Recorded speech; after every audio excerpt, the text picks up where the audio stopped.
5 diamonds. We had 50. 50 bucks. Well, 3 players.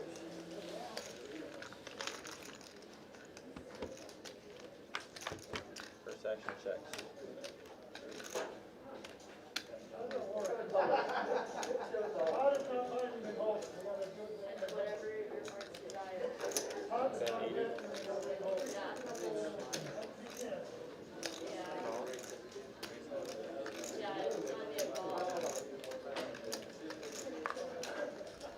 You have to put your phone away. It can't sit on the rail. It can't be visible to the cameras. Your phone.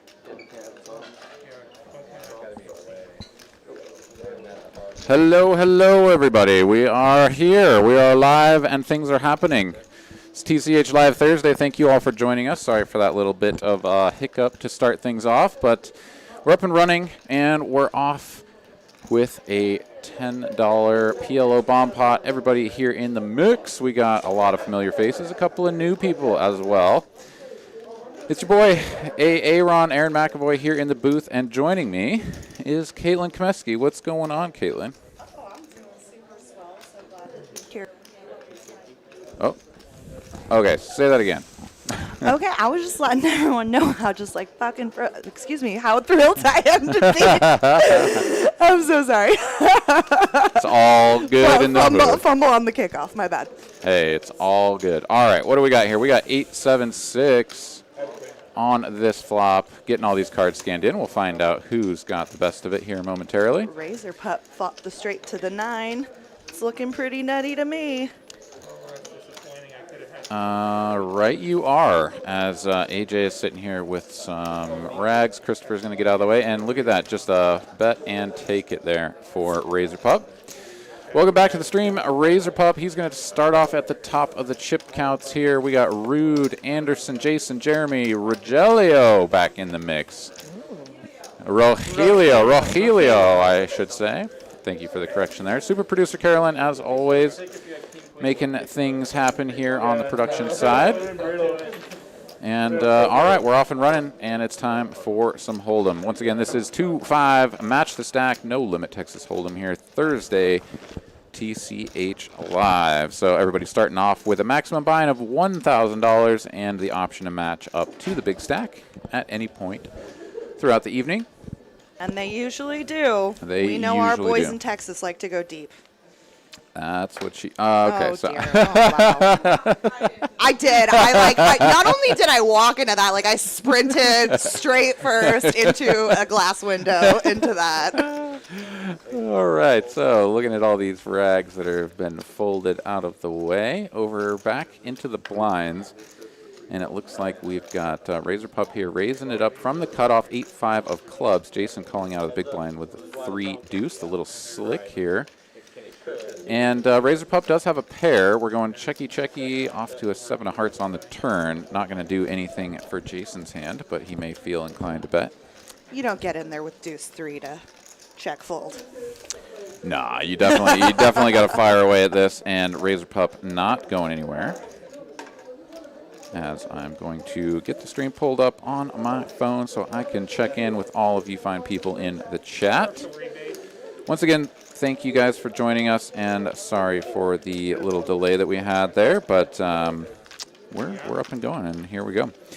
We got Victoria here. What's going on, V? And a lot of the usual suspects. We got Gordon in the chat. Gordon, I'm still mad at you. How dare you do that to me?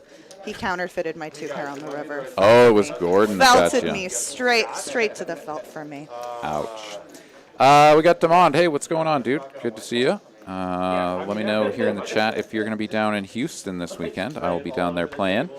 Just got back from Florida. Everybody probably wanting to know that I bricked everything, which I did. So that's the way it goes. You know what? I saw Westlake Matt over at a club today, and someone asked him how he went in Florida, and he gave the best answer. He said, as expected. As expected, yeah. Yeah. As expected. I did as expected. Yeah. Unfortunately, that is how things go in the tournaments quite frequently. You just got to be ready to roll with it. And as I have picked up this new quote that I love to swing around, we all run bad in tournaments until we don't. So there you have it. All right, Rhett here going to go ahead and limp the ace-10 offsuit under the gun +1. Rude also going to limp an ace, ace-5 offsuit from the cutoff. Anderson, though, he's got ace-king, and we'll be putting in a raise from the button. Got ourselves some folds, and then Jeremy here is going to go ahead and come after this with a 3-bet with a couple of Judies out of the big blind, taking it up to 200. Rude will be getting out of the way, and now, as I keep messing with my Anderson phone. keeping it casual today in a hoodie rather than his signature Luke of the suit. Right, you are rocking the copyright infringement hoodie, so that's fantastic stuff. Always classy here from our boy Anderson. He's going to pile it in, and yeah, just one of the first hands here. We got ace-king flipping against a couple of Judies. Let's see if the Judies will hold or if Anderson will spike a piece here on the flop, turn, or river. That is a safe flop for the Judies right there. 9-5 tray. Another club here on the turn. Brick City Knights, though. We are going to run it twice, it appears, so Jeremy good on half the pot at the moment. Let's take a look at the next run out. Queen high. Judy's still best. Still best. And fades it all. So the Judies are going to take it down. Anderson going to get stacked on hand number, what is this? Hand number 2? Hand number 3, yeah. So yeah, whichever it is Anderson going to go ahead and get felted, and Jeremy going to take the early double up. So this will be our first opportunity. Was the Pokemon in play? Does Jeremy win the Pokemon as well? He does. Ooh. Yes, he You need to does. see that. For those of you who don't know, in Austin, a lot of us like to play with our Pokemon figurines, and if you get felted or lose a $5,000 pot or more to an opponent with a Pokemon, Pokemon goes in the pot. All right, so there you have it. Jeremy going to be the recipient of all of those chippies and a Pokemon.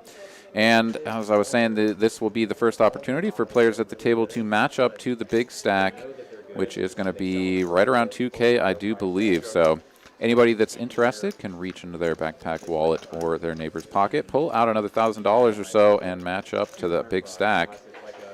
And I'm sure some players will exercise that option, but we'll get those chip counts updated as we move along. So taking a look back at the chat here, we got Racer Nerd in the house. What's going on, buddy? Thanks for joining us. And thanks for the follow on Instagram. I noticed that the other day. So you can always check out my Instagram account. I do mostly tournament updates on there. You can follow me at WordsAreHards. Caitlin, why don't you let them know what your Insta is as well, in case you want to follow Caitlin? Absolutely. My Instagram is my full name, at Caitlin Komeski. That's CAITLINCOMESKEY. There you have it. So go ahead and follow us there on the gram. Get all of the updates on what we're up to here at ATX and around the country as we play the game of poker. All right, let's go ahead and take a look at this next hand. We've got all the chips and everything pushed on over to Jeremy. I tried to trick Anderson into making a TikTok with me this morning, but I was thoroughly shut down. Shut down. He wasn't having it. Well, I need to find some poker buddies that want to do TikToks with me. Holler at your girl, y'all. I need collaborators.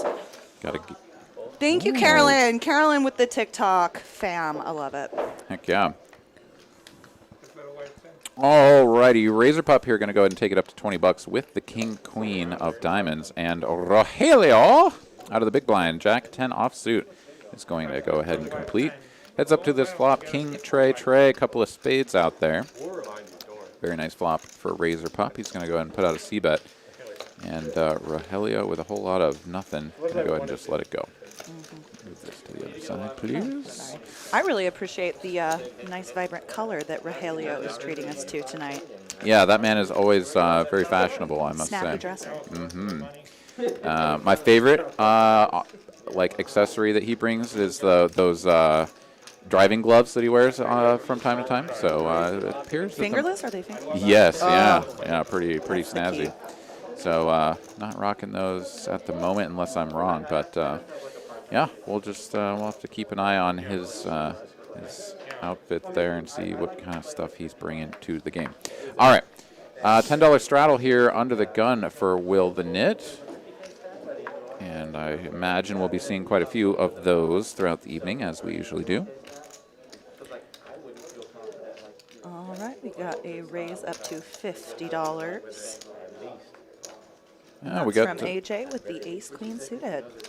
Right, you are. Luis here joining us in the chat as well as Dante. What's going on, you guys? Thanks for hopping on in. Hey, homies.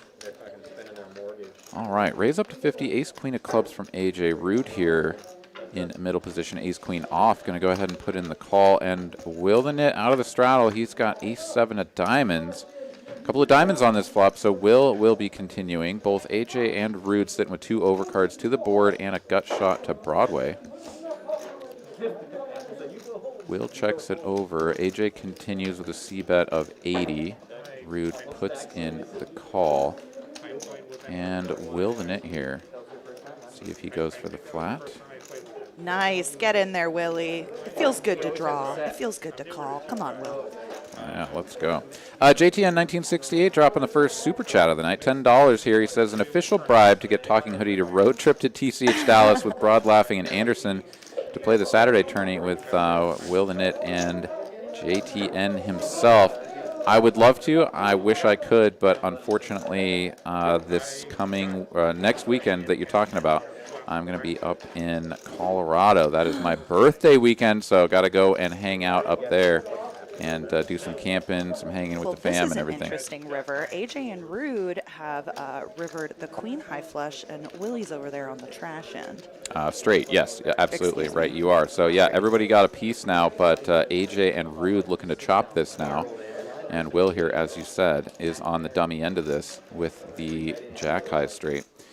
AJ goes ahead and fires out a $250 bet, and Rude now raises to $550. That's going to get their potential customer in Will out of there, and AJ will snap it off, and they will chop the pot. So a little bit fortunate there for Will. I mean, he probably faces the 250 or 225 bet and a call and doesn't feel too inclined to put it in there with the 7 anyways, but certainly with the raise, he can just safely fold the bottom end of the straight there.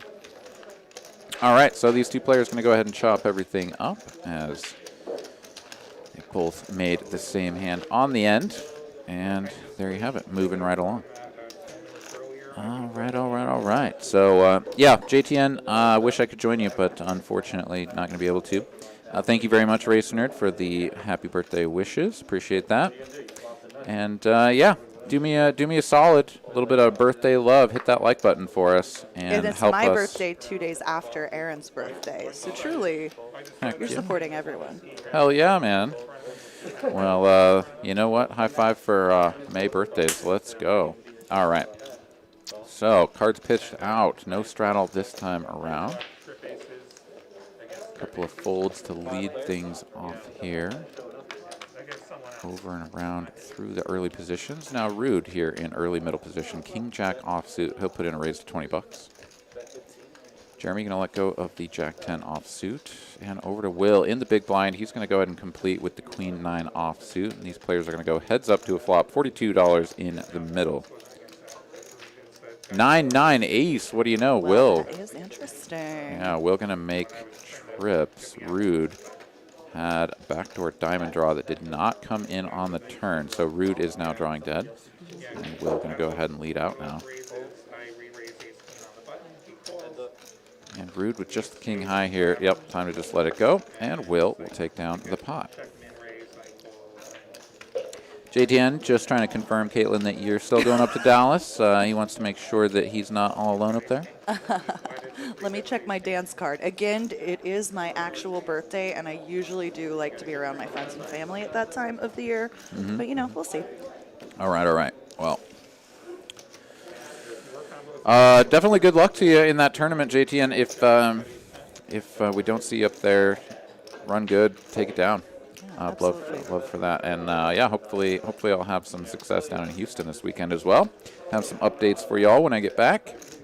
But, yeah, all right, let's get back into the action here. $10 straddle here under the gun from AJ. AJ just looking like a gosh darn male model with this hair that's growing in. Put a little product up in there. He arranged it. Oh, yeah. Gotta get all nice and spruced up for the stream, you know. I got to give my boy his flowers. He looking fine.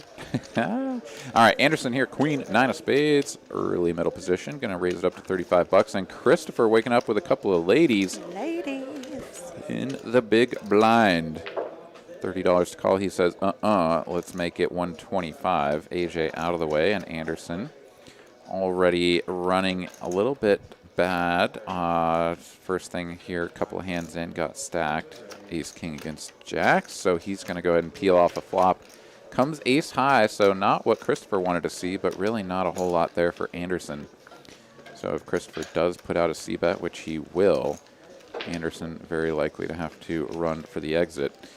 Continuation bet of 80 here, and Anderson will indeed fold. And Christopher will get it through in his mind, like ace high flop, of course. But yeah, go ahead and take it down. My favorite is when people like open fold a premium pair when they're getting semi-bluffed. Oh, yeah? And then they like yell at the dealer, "I'm so mad at you Player for doing checks, that. live Why'd checks. you put that ace out there?" There's always an ace. Yeah, yeah. I've heard that same exact like series of words so many times. Like, oh, there's always an ace or something. Like, I always lose with this hand, whatever. It's very familiar, like a cryptocurrency conversation about How many Dogecoin do you have? And how big of a bitch your ex-wife is. there you go. Yeah, all good conversations to have on the felt. Razor Pup here, going to go ahead and wake up with aces under the gun. And He's limping? Oh, yeah. He's got some dastardly plans for a back raise if I've ever seen it. Oh, no, Anderson, no. Yeah, Anderson stepping into There's it. a snake in the grass. Please, Andy. Check your ankles. So Anderson, despite what may or may not be happening in and around his ankles, is going to raise up to 20. Christopher now, king, queen of hearts, in the small blind, is going to go for the 3-bet, and Razor Pup is super pumped here. Going to take another look. Make sure. Yeah, he's like, yep, I still do They're the have black ones, right? Okay, cool. a black pair of aces with a 3-bet to 90 from Christopher in the small blind. Let's see how big Razor Pup makes this now. Blast off. 250, he says, and yeah, this is going to get Anderson out of the way for just 20 bucks, but Christopher now has to figure out, is king queen suited a hand worthy of playing out of position against a limp back raise 4-bet? These are always sketchy spots to be in, because I think more often than not at these stakes when people do this, it is just with the goods. So it's generally okay to just overfold to this. However, if there are some savvy players out there that have picked up on the tendencies of players to only do this with aces, you can start doing it and mixing in some bluffs, and then you can get your opponents to fold hands as strong as king queen suited. In this instance, Razor Pup just had the goods, and Christopher makes the good fold. I saw you get 4-bet with trash today. I did. However, I had 3-bet with some questionable holdings Okay, it as was well. trash on trash. I mean, my hand was a little bit better than what Gordon 4-bet me with, like in terms of its playability. But let's be honest, Gordon had the nuts in his life, in his world, in And his he universe. spiked it on you too. As you do when As you you do. 4-bet someone with But then king I got 5. to spike him on. He had queens or jacks there. Let me know, Gordon. Oh, did you run him over in a hand? With and the, yeah, I think it was 10-9 as well. That's why I did it. Oh, nice. Just Got being him. a goofball. Heck yeah. Sometimes you got to do that. You got to just you got to spike it in their face and just be like, listen up, booze note. But like when Gordon did it, he had some like essence of cool and swag, and then when I did it, I think I just sounded mean. You're just like, I Which hate is you a and I hope risky you die. take. And here's my 10 high that I just bluffed you with. Literally kill yourself, 10-9. Oh, boy. I'm sure you would never say that to Gordon because that guy is just class act. No, he's off bowling somewhere right now. Well, he's in the chat, but He told us he's bowling for money. Well- he is a youth champion bowler, we learned today. he did some not so humble bragging at the table today. I will say that much. But good on you, Gordon, for being a youth bowling champion or whatever. So pretty cool stuff. But yeah, you also don't tell that to someone as you're trying to get someone to go bowl against you for money. I generally think that's... I was literally down, and I don't think I've ever played without the gutters. Oh, okay. Yeah, no, I moved on. I graduated from the gutters a while ago, but I still... It's actually been a long time since I bowled, but I never had an average over like 130. And yeah. Well, it's like I'm at that age where now if anyone invites me to go bowling, they're usually children there. Yeah, yeah, no, it's always definitely children and And they usually prefer the drunkards gutters. and oh yeah, yeah, no, that is that's a good one. It helps you hit the pins more often than not. Okay, razor pop here. King Jack of clubs going to raise it up to $75 out of the small blind. Rude here in the big blind. Going to look him up. Jack 10 off suit. Going to play this one in position. As these two players will go heads up, $180 in the middle, and there is a king for second pair, razor pup, and Rude does have a gutter to Broadway. Quick check here, and a 4 of diamonds, meaningless card here on the turn. Razor pup going to continue checking, give Rude a chance to stab at this, which he will for almost just about 80% pot here. He goes 150 into 180. And Razor Pup giving it the old squint. Not usually indicative of a whole lot of strength, but I don't see him folding. Got there. Yeah, so Razor Pup going to go ahead and put in the check call here. And Rude is like, please, can I have a queen? That's not a queen. That is a 6 of spades. Pairs the bottom card on the flop. And Razor Pup checks it once more. Rude here with just jack high. Knows he can't win unless he bluffs at this. So he is cutting out betting chips. 480 in the middle. Looks to me like he's going 250. And there you have it, 250. So just a little bit over half pot here.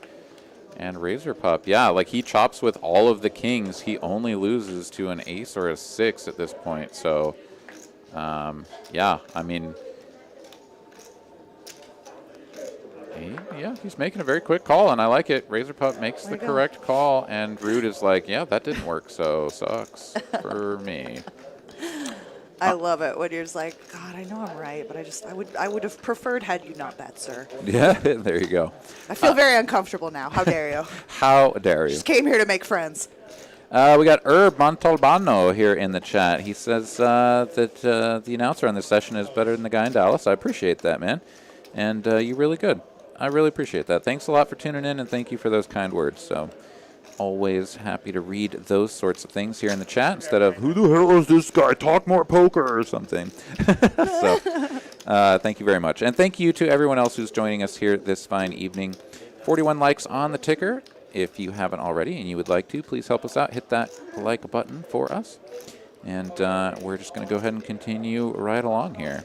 As Rogelio, under the gun +2, going to limp in with the queen 9 suited. Rhett will follow suit, ace 7 suited. And now a bunch of napkins going into the bin. Over and around to the blinds and the straddle. Looks like all of those players just going to complete and or check. And we're going to go 5 ways to a flop here. Anderson with a mystery hand. Jason and Rhett both going to flop top pair. Rude, second pair with a non-existent kicker, playing the old Choctaw nuts. And Anderson going to go ahead and lead out, so I'm guessing that he's got something like diamonds. Jason now with the 9 kicker is still emboldened and feeling ready to raise here. Takes it up to 60. That'll get Rogelio out of the way. Backdoor straight and flush combinations. Rhett here will come along, and Anderson, who had a gutter to a wheel. Yeah, that also makes sense. He's just going to go ahead and get out of the way. So Jason and Rhett, battle of the middling kickers here, and those kickers are playing unless the board pair's on the end. So Jason in a pretty good spot, but can't feel too good about things as he got called by Rhett behind. And let's see if Jason goes for another smallish bet here just to kind of continue to maintain the lead, or if he checks it over.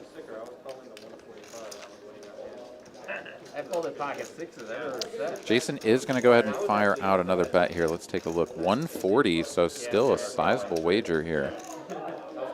Almost, what, 3/4 pot, something in that ballpark. Rhett now, yeah, he's questioning his life choices as his 7 kicker is not looking particularly strong. However, if you just go around folding top pairs left and right, you're going to get taken advantage of. So he says to himself, I'm sorry. he says, no, not yet. I am going to put in the call, and he is looking for a 4 deuce or 7. That's not going to do it. That is the card that Anderson was looking for. And let's see here. So Rhett, his 7 kicker is playing and bested by the 9 of Jason. And Jason is going to slow down now. Rhett, I'm sure, will just check behind, which he does. And Jason going to show him the bad news. 9 is good, and he'll take down the pot. Executed. Dun, dun, dun, dun, dun. Taking a look back here at the chat. Nick from Yuma, some good mattresses come in boxes. It's a hot take right there.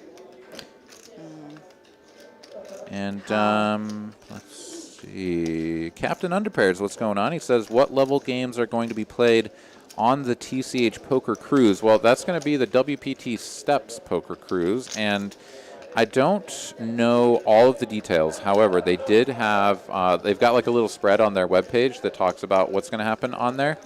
And they say that there will be like 1, 2, 2, 5 games running and up to whatever stakes the players are interested in. So it feels to me like they basically are just leaving it open to whatever the players want to play. But yes, if you are fortunate enough to make it all the way through WPT Steps Level 4, Step 4, and make it onto that cruise, then yeah, you'll have to let us know what you're playing out there. How far have you made it in your steppies? I earned a spot into the Steps 2, which anyone can buy into, so it wasn't like anything that great. But I mean, it was still the buy-in, $365, which is nice. And but I have not advanced from there. We've only had 2 tournaments now, 2 Step 2 tournaments, and so 2 players have advanced to Step 3, and I have not.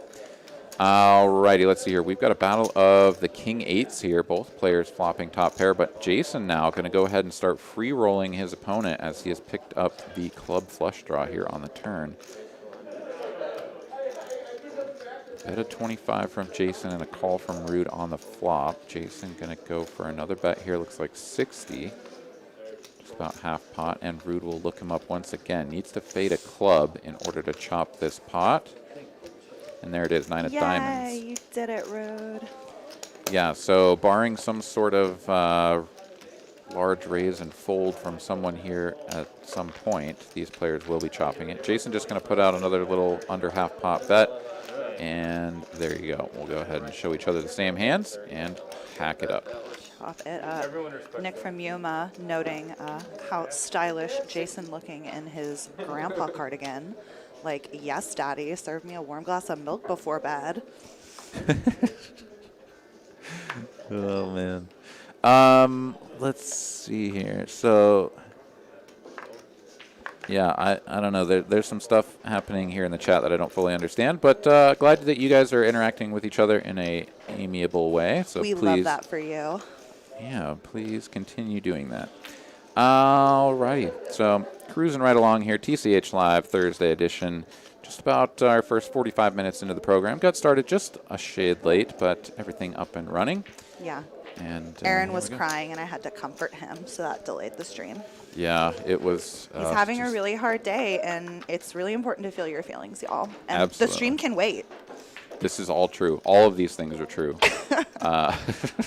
As it looks like we've got a straddle and a double straddle, taking it up to 25 now. Will the Nick going to go ahead and get out of the way, as will the remaining players here in the early middle positions. Back and around over to the button. And what does... Oh, Anderson, he's out of there with the off-suited little slick. But Jason in the small blind, ace-queen offsuit. He's going to go ahead and take a shot at this, raise it up to 100. And Jeremy going to go ahead and lay down the suited king 8 there. I'm just starting to notice the illustration on Jeremy's mask. Yeah, that is quite It's colorful. unique. Yeah, yes. That is. I know it will intimidate them. Yep, that mask right there definitely just make you shake in your little boots. All right, Jason here has 2 overs to the board, ace-queen high, going to be decent enough of the time to go ahead and fire out 75 at this. He says Rhett, though, with jacks up, jacks and 10s, is going to call.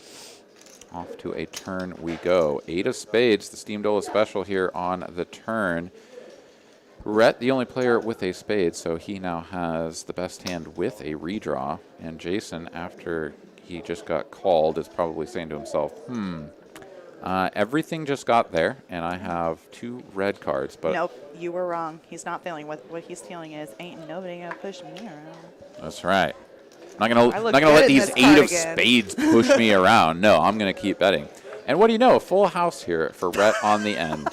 And Jason, with a hand that had showdown value that he has now fired 2 streets at. Let's see how he takes this river. He is going to start checking. And Rhett going to go ahead and quickly fire out a bet of just about 500. 500 here from Rhett.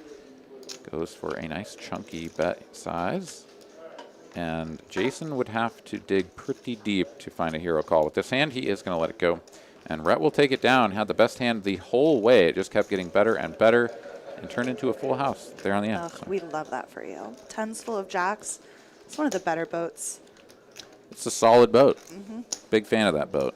Yep, I'll take that boat out any day, Yeah. even in acclimate weather. Acclimate weather? Inclement. Gosh darn it, words are hard. Words are hard. Ugh. I'm glad that you understand this. You catch me being dumb so often. I No, have to I'm like, I'm quit speaking a around grammar you. nerd, so like when people say the wrong words, like I just feel compelled to correct them. I mean, I don't know. It's just No, that's just called being rude, sir. Those are Yeah, bad manners, is what you're describing. no. Your words sucked, so you needed to know about it. Okay. All right. Oh boy. All right, moving right along. $10 straddle here. Will the Nit going to go ahead and open it up for 35? So he's got something to work with here under the gun. Ace King suited it is. So nice little starting hand for Will the Nit. Christopher here. UTG2 folds the 4s. AJ suited Ace 8. He's coming along, and Razor Pup now going to go ahead and put in the 3-bet.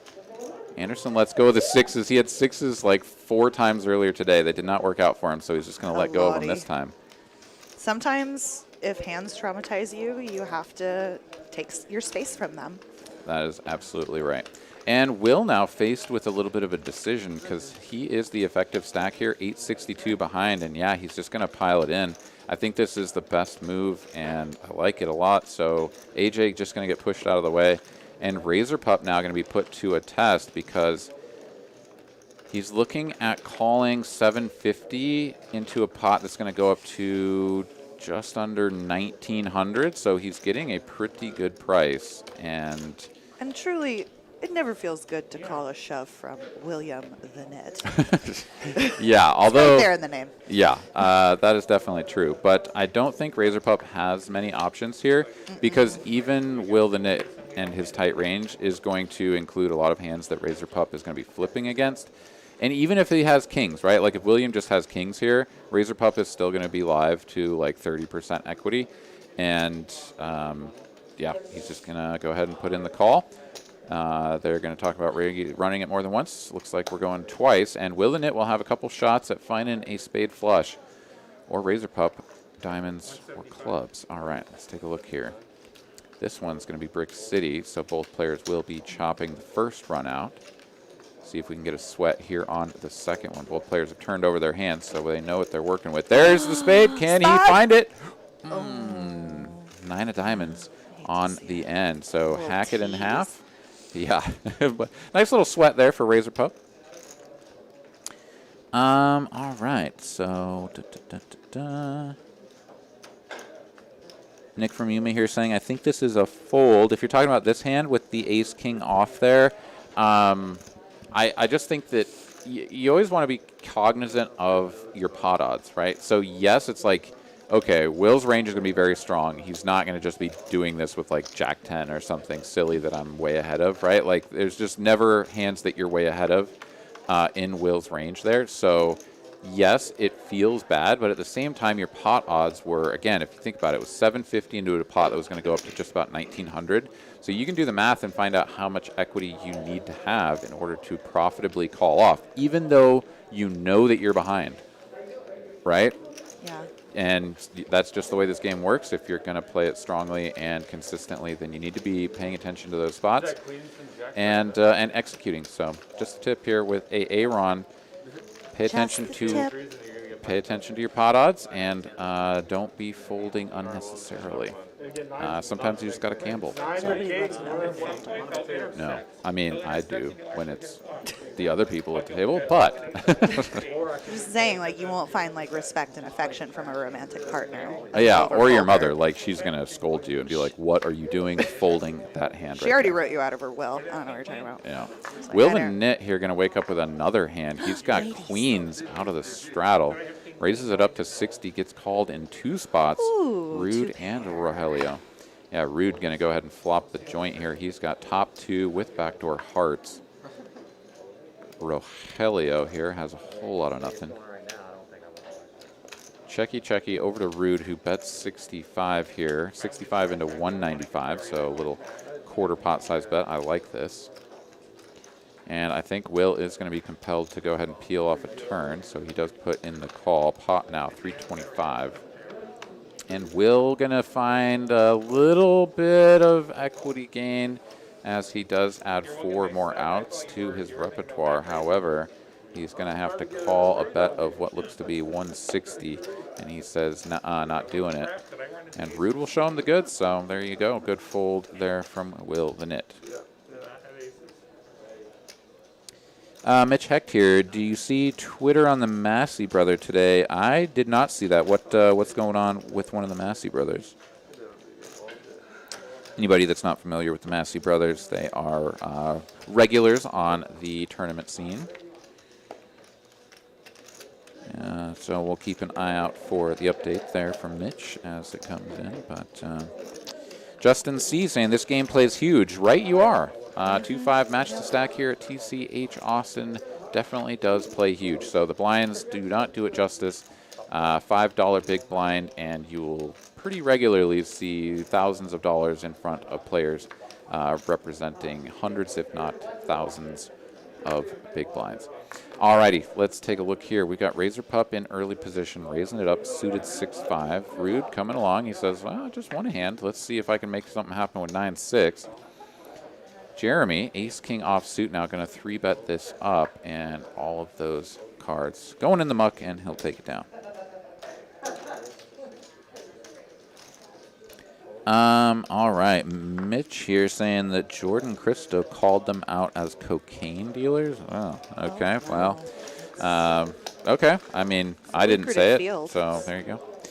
But yeah, I don't know. I mean, I don't know enough about them. I certainly don't know them personally to have anything to say about that. But I'm pretty sure that there's a fair amount of cocaine use amongst certain groups of people everywhere, whether it's in the poker community or otherwise. But About 3 weeks ago, a grown man asked me if I knew how to get cocaine or if I had cocaine, and I was like, this is like a low point in my life that this man thinks I'm going to help him in this endeavor. He was probably asking everyone, right? He's like, just like, you know, going into the little coffee shop next door. Hey, anybody know where I can get some cocaine? When I was in Florida, not this time, but the last time, I was walking back from the casino to my Airbnb. It was just about like a mile or so I can walk it. And I was walking back. It was late at night. I'd just finished playing a tournament. And a guy drives by and yells out the window, hey, you want to buy some crack? So, you know, I mean, whether it's people offering or looking to get it, it's, you know, there's a demand out there. Alrighty, let's take a look at this as Christopher. He's got a couple of Judies on a king high board. AJ with just about as airball-y as you can get there. 10-8 off suit out of the straddle. He's just going to let it go, and Christopher will take it down. All right, so Did the commentator hook him up or what? No, sir. No, sir. yeah, she ain't parting with none of her blow. You know what I'm saying? No, that's my nose candy. All for mama. Oh, man. Yeah. Yeah, I don't know. It's a wild world out there, you know? All right, so we got a $10 straddle on this one. Rude going to be first to act. Get the cards pitched out here. Rude going to look down at a real beauty. So just earlier today at the 2-5 table here at TCH Austin, we were playing the 7 deuce game. While I was there, one player did hit it. managed to get everybody to fold and showed the 7 deuce. Everybody pitched him a quarter. So that was pretty spicy, and it's definitely an interesting addition to the game. What do you think about it, Caitlin? Do you like it? I thoroughly love it.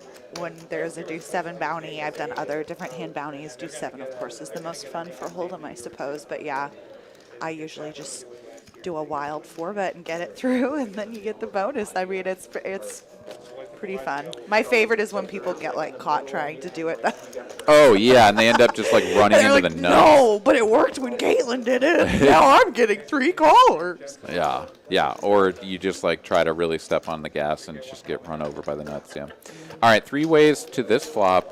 Rogelio going to go ahead and make top trips here, and because there's 2 aces out there, Rhett is probably going to feel like this is, pardon me, not too bad. Jason here has a whole lot of squadouche, so he probably isn't going to get... So naturally he's firing into it. Yep. I should just not say words until I've just waited until Jason has done things, because he has kept me guessing so far. He bets 40 here. Rogelio is going to be like, cool, Ooh, I call.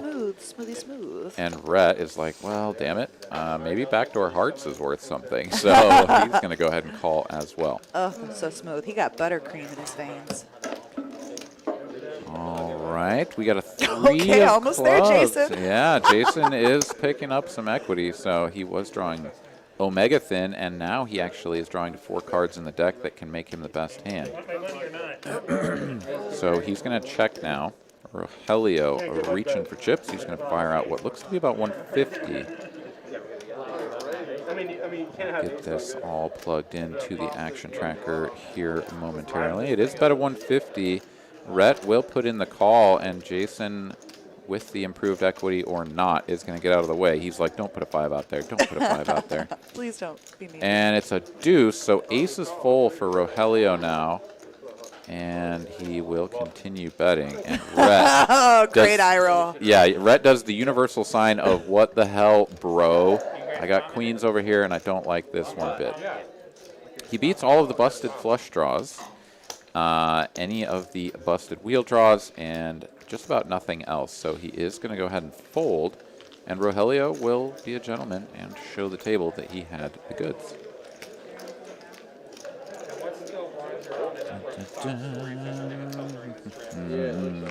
Jeremy at the top of the chip count after he got his full double up. Ace, King versus Jack early in the session. Oh, wow. Sad story there from Elsinore Brewing about someone sort of going down the rabbit hole and eventually finding themselves 6 feet under because of various addictions. And you know what, like, drugs are no laughing matter. I know that we just sort of were joking about it and everything, but you know, I know some people as well that have gone pretty far down, and a couple of people that didn't make it back, other people who did manage to get clean, and just a shout out to all of those folks, either the folks that made it or you know, that kind of took them down. It's not an easy thing to deal with. Addiction is a very powerful thing, and it's no joke. So just a shout out to anybody who's struggling with that. You do have options, alternatives, and people that care about you. So just a little, throw a little positivity out there into the world. Rhett here is going to throw $50 worth of positivity into the middle with a couple of Judys here, and Will going to go ahead and 4-bet him in the cutoff with Ace-Jack offsuit. So the cold 4 coming out of Will the Knit here. Back over to Jason, who should have folded up and consumed the King 3 of clubs long ago. Perhaps he has already folded it. But we are just waiting to get all of the action caught up, perhaps. I can't see his cards. Does he have cards? If he's thinking about getting frisky here, then this is pretty spectacular. No, he has already folded, and it was on Rogelio is really what had happened. Okay. Rogelio is also going to fold, and back over to Rhett now. He's just going to call. Okay, so out of position here. King high flop.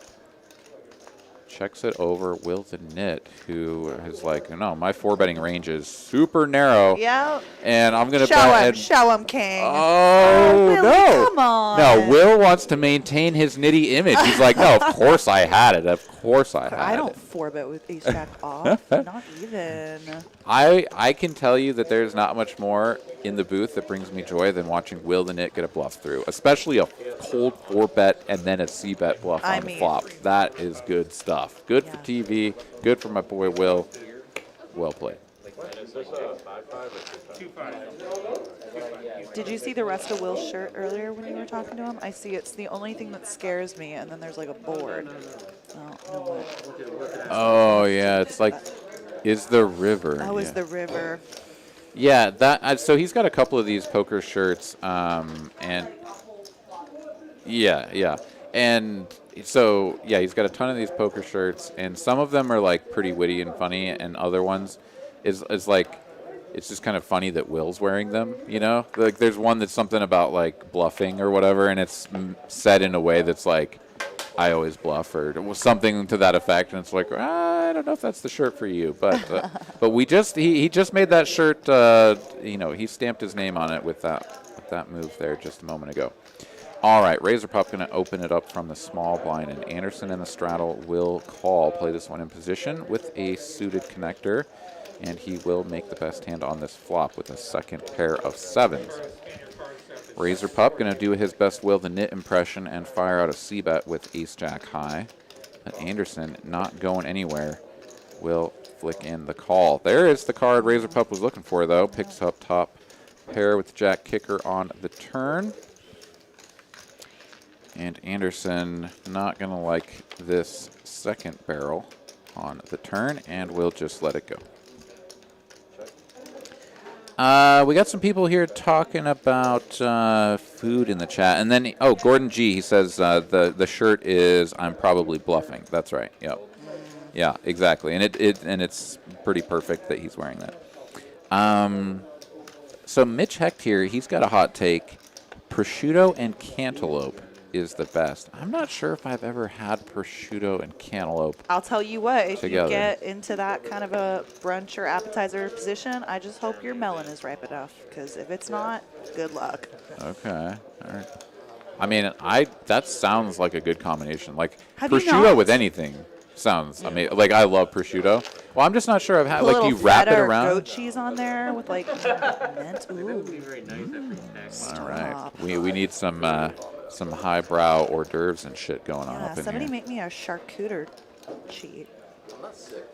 Shark-a-reader. Shark meat. I want a shark meat. Nick from Yuma asking, what's your favorite cold cut meat? Well, cold cut, I don't know. I mean, like, if we're just going to talk about any, like, sandwich type meat, I think it probably is prosciutto. Like, there's just nothing that quite comes close to that salty, just like heavenly flavor. At the end of season You don't 7. like prosciutto? Super producer Carolyn, not a fan. Not a fan. What about you, Carolyn? What's your favorite, like, lunch meat of choice? Well, I opened it up because I don't like cold cut, like that narrowing of the window, like pastrami or something like pastrami. Yeah. I like a good pastrami myself. Caitlin, what's your hot take? Corned beef. Fuck yeah. Corned beef. Yeah. Although we were saying cold cuts, but I mean I like it warm. Yeah. Oh, for the sure. choice. Yeah. Oh, hey. What kind of dog is Reuben? Is he chunky? Did he deserve to be named after a Reuben? Or are you bullying your animal? Yeah, no fat shaming the dog. All right. He's a stout boy. Stout He's little a Reuben. thick boy. I love it.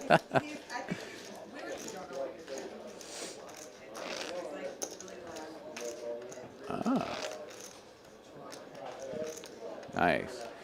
We got a couple of hands running into each other here as we take a look back at the poker. Let's see. Ace, Jack of Hearts here for Jeremy, opening up to 20. Rogelio, Ace, King, offsuit. Gonna go ahead and 3-bet it up to 60. Bunch of napkins going in the bin. Razor Pup gonna let go of the suited 7-6.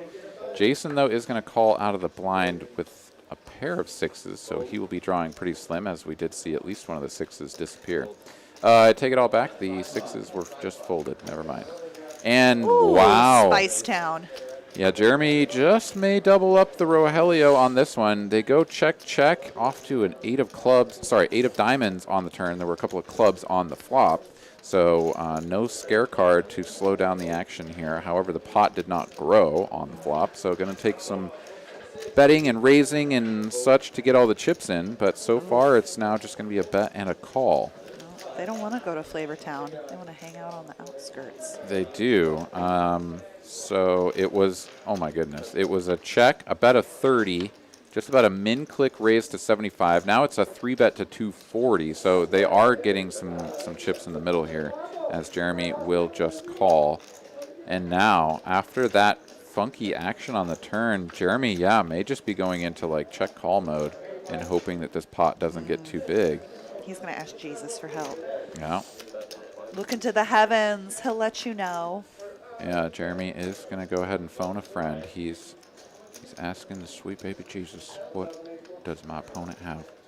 And what can I beat? And I get the answer from the Lord above, and he says nothing. Prize you can't him. Beat nothing. Prize him. Wow. So there you have it. Jeremy making a great fold. That was a good bit. I don't know. I had fun with it. All right, Jeremy going to make a great fold here with the top trips jack kicker. So that was top trips third best kicker. My goodness. It just lets it go, and Rogelio takes it down, but doesn't get another red cent out of Jeremy there. So nice little play there. Time for a PLO bomb pot at this lovely dealer change. $10 gets you 2 flops. Oh, nope. I'm sorry. Gets you one singular flop. One flop. Make it a good one. No. All right. Josh coming in to sling the cards. And, yeah, so we're going to get a 4-card hand pitched out to everybody. It looks like maybe we got a couple of players, 1 or 2 sitting this one out. And, oh, just Jeremy on this one? Okay, so the rest of the players going to go ahead and get their chippies out there momentarily. Jeremy's going to go high-five himself in the mirror for folding that ace-jack there. Well, I don't know. Wait, did Rogelio show him?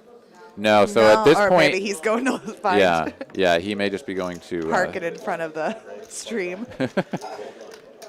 Yeah, so he's got to wait a little bit to figure that one out. But all right, Jedi Master Ted, what's the difference between praying at church and praying at the poker table? At the table, you mean it. Ooh, zinger! Take that, believers. Interesting. I mean, all right. Like, I'm curious who has sat in church and actually like gone through the process of praying there and been like, nah, bro. Like, I'm just going through the motions here. I'm just here right? for It's like cultural reasons, so I'm gonna just fake it. But like, faking it is not actually praying, right? It's not like you prayed but didn't mean it. It's like was your head bowed, bro? Like, you meant it. Yeah. And if you were there like thinking about sports, then like you didn't pray, you know? Yeah. You know what I'm saying? You know what I'm saying? All right. Anyways, had to run off with that one, catch it and run with that one from Jedi Master Ted. So thanks for dropping that here in the chat. All right, so let's take a look as we get all of these cards scanned in. Who's got the goods? Jeffrey says someone get Jason a Starbucks and a book. I agree. He's in total zaddy mode tonight. Zaddy? You don't know what a zaddy is? What's a zaddy? It's like a man of a certain age who's like really handsome. Like Chris Maloney, ultimate zaddy, like #1 zaddy. You're saying so many words that I don't know. He's got so much cake. Yep, now you know. I still don't, but that's okay. Do you know what cake is, Aaron? Is it like cocaine? No, it's boy buns. It's butts. Cake is butts, and this is because of boy bands? Yeah, there's a reason why I don't said know. boy buns. Oh, I was going like, for the none of alliteration. these things are something that I'm going to know. All right, queen, 3 on this flop. Rude has a queen. Jason has a queen. Neither player has a 3, so it's a battle of the danglers. There's a Judy on the turn. Neither player in control of one of those, so Rude's queen kicker. And now sorry, he's king kicker. open-ended and got the flush draw as well, so. But he's going to check this back. Interesting. Jason checks. Rude And the checks straight it back. comes in all right. And yeah, he's going to make Broadway here on the end. Jason is like, queen 8, queen 8, queen 8. Is queen 8 good? I don't know. He's going to check, and Rude going to continue checking. What are you losing to? Honey. Yeah, but Rude happy to just show it down and win with the Broadway. He's like, there were too many boats out there Yeah, that I... paired boards in Omaha hands. Yeah, they can be a little scary. This is true, but I do think that he would have found out a little bit earlier if his opponent had a full house. But he is just going to play that one nice, safe, and sound, take it down, and we'll move on to some more Texas Hold'em. Nick from Yuma. Jason looks like he has sharp elbows. All right. I just don't know where to go with that. But he probably whatever does. I mean, it for you, King. If you want sharp elbows, you deserve your sharp elbows. Go find them. Yeah, you know, you just gotta go into the universe and will it. Carolyn's face right now. Carolyn's so face, like half of the show, is just like, what are these idiots saying on the other side of the room? Yes. Okay. Let's take a look here as we've got yet another hand brewing. Rogelio under the gun, going to limp $5. Jack 9 offsuit. AJ will limp as well with a couple of fives. And Anderson on the button with an ace says, you know what, I've had enough of this limping, as he is getting a nice tune up there from Brittany. From Texas Royal Touch. Texas Royal Touch. I got an hour with Brittany earlier. She is fantastic. So anybody Carolyn took some time as well. Brittany's the all-star tonight. Dude, absolutely. So if you're looking to get a tune-up, your back is bothering you, your neck, your muscles, anything not feeling all up to snuff, come on down to TCH Austin. Get yourself some work done by the fine licensed massage therapists of Texas Royal Touch. $1.50 a minute chair massage. Can't beat it. Yeah, definitely cannot. Ace, 10, deuce, rainbow flop here. Anderson is going to make top pair. Rude has bottom pair. AJ, a couple of fives. Third pair effective. And Rogelio had 3 to a straight. And that's about it. So he's going to check. AJ checks. Rude checks. Anderson bets 50. And everybody gets out of the way. And Anderson will take down a pot. Yay! Do you think you, anecdotally, do you tend to run better during a massage? Or are you more inactive because you're less, you know? Yeah, I would say so. I guess I would tend to say that my data points are that, like, I am more apt to fold the fringes, just let them go. Sure. Like, instead of like, oh, like sometimes I'll 3-bet this, sometimes I'll fold it. I just like always go for the fold because I'm in massage mode. So that's, I guess, the main thing is that I tend to just like tighten my range a little bit. Okay, y'all heard it here first. Aaron always has it while getting a massage. Yes. If I'm getting a massage and I raise you, just fold. Just get out of the way. 100% of the time. He has it all the time. That's right. Rhett here under the gun, 9-8 of clubs, is going to limp it. Limping on in. A couple other players just going to go ahead and fold, getting out of the way. Over and around to Razor Pup, he'll do the same. Nobody with anything to do. Rude doesn't want to play around. Maudie's favorite hand, the 10-4 suited. The 10-4 suited. Gotta love that one. Oof. Let's see here, though. Jason did fold, and it's over onto Jeremy, who is going to put in a raise. So we'll get a look at his hand here momentarily. Someone in the chat asking if Carolyn is single. I hate to break your heart, but no, she's a married lady. She's a married lady. She got herself a good one, too. That's a good one you got. Hell yeah. All right, we've gone 3 ways to a flop. It is monotone, it is ace high, and Jeremy has flopped the best hand. He's going to go ahead and bet out with the top pair, and Rogelio will go ahead and let go of his diamonds. He's like, I wanted red cards, but like the other ones, please. Rhett there missed that one by just about as far as you can, and so he folds as well. He whiffed it. He whiffed it. He cool whiffed it. Cool whip. Cool whip? Nick from Yuma here. Carolyn's married to the poker hustle. That is also true. No, that's her mistress. Oh, yeah.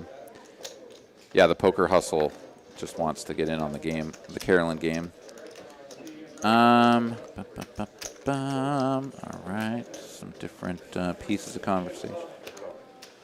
Poker hustle what? Abusive boyfriend. Yeah, but Carolyn she just doesn't have the heart to get away. Yeah, keeps coming back for more. All right, we got a $10 straddle, some folds over and around to the middle and late positions. Anderson here, suited ace-5. Going to go ahead and put in a raise. So did the chat says you sound just like Kevin Spacey. Kevin Spacey. Your host on TCH Live. No, I don't know. Do I sound like anything like Kevin Actually, Spacey? like, I thought about it for a second, and I was like, I kind of hear it. Nice, dude. You need to deliver a really intense Shakespearean monologue directly into the camera so we can test it for real, though. Yes, you're not wrong about that. Okay, Jason here waking up with ace-king offsuit, puts in a 3-bet up to 110. Anderson calls, and this is a spicy flop as Anderson has the nut club draw. Jason with 2 overs and Broadway with the betting lead, but he's not going to fire at this. He says that connects way too well with your calling range, so I'm just going to check back. Anderson now with an opportunity to take a stab at this. He will. Fires out what looks to be 120 into a pot of just about 240, so 1/2 pot size bet. Jason going to take another peek and be like, maybe if that was a club. Kind of tough to be ahead of much here. Like, even ace-10 has a ton of equity and is very likely to barrel the river whether it completes the straight or not, and you're looking at just nutting up and calling down with ace-high. So Jason does just bow out, and Anderson will take it down with the inferior kicker and his ace-high. So nice little pot there for Anderson. Our chatters are bringing up Kevin Spacey's #1 credit as K-Pax. Have you seen that movie? Truly hilarious. I don't think I saw K-Pax. It takes place in a mental hospital, and Kevin Spacey is, I mean, the whole will they, like, pull of the movie is he an actual alien that is inhabiting this body, or is he mentally ill? Oh, okay. And, like, he eats a banana with the peel on, just wacky. Like, it was, like, in the year 2000, so there are all these, like, lens flares. That sounds fantastic. No, I do remember, like, seeing that movie like as an option on Netflix or whatever it was, but I didn't pull the trigger and watch it. Yeah, it's worth it? Give it a try. So goofy. So goofy. Nice. All right. Well, I just may have to. It's like if they tried to make One Flew fire Over it the up. Cuckoo's Nest a comedy. Was One Flew Over the Cuckoo's Nest not a comedy? It was a romance. I feel like I'm in an Between alternate me and Jack universe. Nicholson. Okay. Excellent. You learn something new every day. All right, Rhett here going to call out of the small blind with 10-9 off. Everybody just got a little taste. They sure did. Rhett here on a gutter. Rude second pair. Jason with a gutter to a better straight. So Rhett doesn't want to see a jack, even though he thinks he does. Sorry, Jack, no. Jack is still good for him.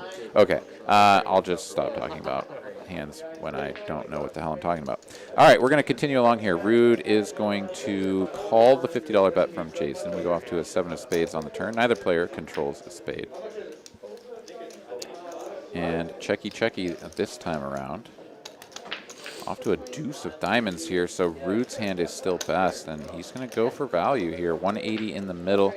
Oh, I'm Jason sorry, Zaddy. flicks his cards over and hits Rude on the way out, but Rude is going to take down the pot nonetheless. I get grumpy when I miss my gutters, too. It's okay. Yeah. No, you know who told me their favorite movie was One Flew Over the Cuckoo's Nest? Is our buddy Mahesh. Mahesh. Oh, actually, not our buddy. Sorry. Do I? My buddy. Your buddy? Not. Yeah. Yeah. I was like, do I know this person? That name Shout is out to not ringing. Mahesh, who is 100% not washing. Oh, well, there you go. Taking a look there at the chip counts, a bunch of players in the 2K regime, and several other players sitting down a little bit closer to 1K. But yeah, a lot of chips on the table, as is the usual here. Hand 28, TCH Live in just about an hour and 20 minutes on the program. Let's see here. Rude now, suited Jack 10 in early position, raising up to 35. Anderson gonna flat from the next seat over, Ace Jack offsuit. And Rogelio here in the cutoff with Jack 8 suited is gonna just go ahead and call. Not gonna opt for a 3-bet here, so Going to try to play this one in position, and it looks like he's going to. Folds over to AJ in the straddle. And let's see if AJ with that hair Oh, I decides- know he does. Yes, King. Yeah, he said, I didn't gel my hair today for nothing. I'm putting in the squeeze. I'm not feeling myself this hard not to feel it all over you too. Ah, yes. I'm so sorry. Those were hard words right there. I really Those words were real I hard. fumbled the ball on the cake again. My bad. Anderson not going anywhere. He says, no, you're just squeezing, and my hand is pretty good. Turns out he is in a very dominating position here. Heads up to this flop, AJ Brick City here. He does have the ace of hearts for some backdoor opportunities. Anderson with the jack of hearts and a gutter to Broadway. Facing a continuation bet of, is that 175? Looks like 175 into a pot of 550, 525, something like that. And Anderson is going to put in the call. So AJ was like, please fold, please fold. Oh, he didn't fold. 3 clubs on the turn. And now let's see what AJ is going to do now. If he's going to continue telling the story, he needs to size up somewhere around 550. I would imagine. Should get the job done. And he looks to be going for it. So he's going to fire out some black chips. Let's see how many he went for. Anderson is calling whatever that bet is, so it was not large enough to get Anderson off of his hand. It was only 200. Okay, bet at 200. Yeah, that's not doing anything, so Anderson is just going to look him up. And meaningless 4 of spades here on the end. Anderson's hand is best if we get to showdown. And after that kind of small bet on the turn, yeah, AJ can't really represent that much anymore. And Anderson can just check behind here, but No, not our boy Andy. He's like, no, if you have ace-king, you're going to fold, and I'm going to bet to make it happen. 525 here. The only time Anderson ever checks, he's furious about it. Yeah. Can't believe you put me in a position where I can't be aggressive. How dare you? How dare you is right. Back over to AJ now, who's like, I can beat King Jack. I can beat Jack 9. Trying to find the hands that he can beat here. He does have the ace of hearts, so like all of his opponent's heart combos that didn't find a pair, he is going to beat. So there may be enough of those that he considers a call here. And this would be fantastic. Anderson is like, please fold, and he doesn't know it, but he actually would love it if AJ heroes him off here. So let's see. AJ not done with this. AJ giving him the eyes. He's like, man. I love that look. Like, seriously, bro? Yeah, he's like, I don't know. You might be up to no good here. All you did was call, and hearts bricked, straight bricked. AJ really doesn't want to let this go. I could be your hero, baby. He shows him the ace of hearts and does let it go. Anderson not going to show him the jack of hearts, which would have been just like the ultra needle card of like, I had the jack of hearts. Because then AJ would have been convinced that he had the best hand. But there, Anderson goes ahead and bets with the ace-jack. It's the best hand. He wins after AJ folds. All right, taking a look at the winnings here. AJ stuck 650. A couple other players not too far off from him. And just about 3-4 players up in the black. My buddy JTN says I need a cigarette. How dare you? I wasn't even thinking about cigarettes. Oh, well, he planted the seed. He inceptioned you. He really did. Yeah. Carlo here saying Trevor Lawrence to Jacksonville. Is that actually, did that happen? I know the draft is starting, did start, I don't know, but I haven't been paying attention. But that was the consensus that Trevor Lawrence was going to Jacksonville. Let me know in the chat if it's actually on the board. All right, so we got ourselves another hand of brewing as Anderson is going to continue to get his massage over there from Brittany. Bunch of rags going in the bin here. Rogelio, 8-6 of diamonds, is going to do something. Is this a limp or nope? A raise to 20. Yes, King. And over into the blinds. Wheel the knit out of the way off the button. And it looks like AJ has looked up Rogelio out of the big blind. with king queen offsuit. Okay. Rogelio going to flop the best of it though. Second pair here. AJ with 2 overcards, backdoor clubs. And wow, AJ just snap folds to a small c-bet. What do you think about that? That surprises me. I think maybe sort of the momentum of his session may have more influence on that action. Seems to be getting a little frustrated with all this whiffing going on. Uh-huh. Yeah, I think 2 overs, backdoor straight and flush draws, that hand is going to be far too strong to fold. In fact, it even plays pretty well as a 3-bet, or sorry, a check raise. AJ opts for the, perhaps, as you said, frustration fold there when he does whiff. And Rogelio also, this is like the first hand we've seen him open with that wasn't pretty dang close to the top of his range, so that could also play a part in it too, be player specific. Yeah, although, so I have seen Rogelio play a wide range of hands. Like, he does tend to play fairly snug, like, most of the time. And then I swear he's just, like, rolling dice in his head, and it's like, oh, it came up once. Like, here we go. Like, and he just goes bananas with a pretty marginal holding. Yeah. But, yeah, it's that unpredictability that I like about it. Yep, absolutely. All right, Rude here going to go ahead and open it up under the gun with a couple of red 8s. I love Christopher. He's got like very European basketball player vibes to me. Mm-hmm. I think he is European. If the story checks out. Yeah. Okay. So, I don't know exactly where his accent is from. Oh, he's German. Oh, we're getting the word from Honey, let me know if you want to get a baguette and some strudel and talk about Dirk Nowitzki. And like punk and art rock and other interests, but mostly Dirk Nowitzki. I had a TA in college who was Lithuanian. He looked a lot like Dirk Nowitzki, and I tried to openly flirt with him, and it did not go well for me. Oh, well. When you're 22, you think you're unstoppable. You gave it a good shot. You got to shoot your shot, Aaron. You have to. You miss all of the shots you didn't take or something. Rude here just going to take this down. He bets his overpair to the flop, and everybody else gets out of the way with their overcards. Why you gotta be so rude? Can we sing that every time he wins a pot? I cannot. I will not, but you can try.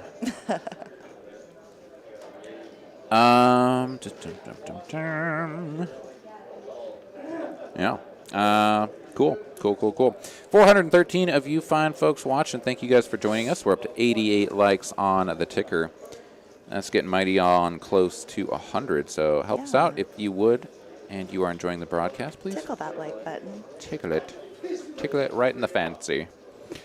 All right. No straddle on this one. Anderson going to be first to act, and he is folding. Jason, with all of his cake, is folding as well. I'm so glad we taught you what cake was. Oh, my God. Rhett here, suited ace deuce. Going to go ahead and put in a raise to 25. AJ now, suited wheel ace of his own. Going to go ahead and 3-bet this up to 80. And Rhett pretty quickly cutting out calling chips here. So these two players go heads up to a flop. Looking for diamonds, clubs, or some little baby cards. There's one club and one baby card, but neither player going to make a pair. No babies for you. You are barren. You are barren, indeed. Both players barren on this one. However, Rhett is going to check it over to AJ, who will bet and take it down. Now, if we get a comment in the chat that's like, don't joke about being barren, you're not allowed to apologize for our joke. Oh, I would never, or something. No, sometimes. Sometimes I apologize when people get offended. Other times, they can just deal with it.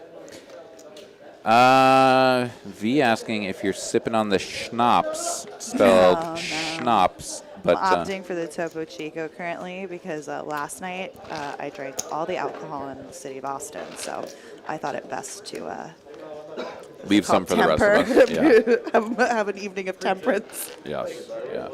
I think that's best.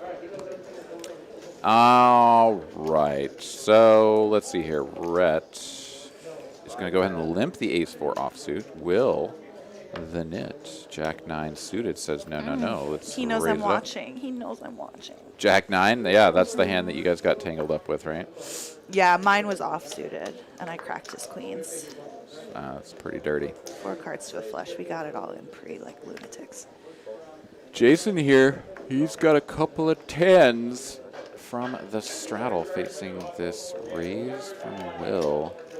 And I think this is going to be a flat probably half the time and a 3-bet the rest of the time. The fact that Rhett limped does make this just, I think, lean more heavily towards 3-bet. And that is what Jason's going to go for. I mean, you can just like always have that awful throw-up moment when Rhett goes for the back raise, and you're just like, oh god. No, of course, you were supposed to be dead money. Why are you kicking and screaming? Exactly. Stay down. Yeah, stay down indeed. But the dead money did stay down this time, and in fact, Will's money became dead as it got shipped over after he folded. The peeps. V-peeps indeed. Everybody hanging out above the Lottie line. Jeremy and Christopher trying to stay as close to it as possible, but everybody getting in the mix here. We haven't seen a ton of coolers. I mean, it was like our third hand in. We had Ace-King all in against Jacks pre, and after that, it's been fairly reserved play. A couple of medium-sized pots, but nothing too crazy here. TCH Live Thursday edition. Even on those spicy flops, these boys are a little reticent to get it all in there.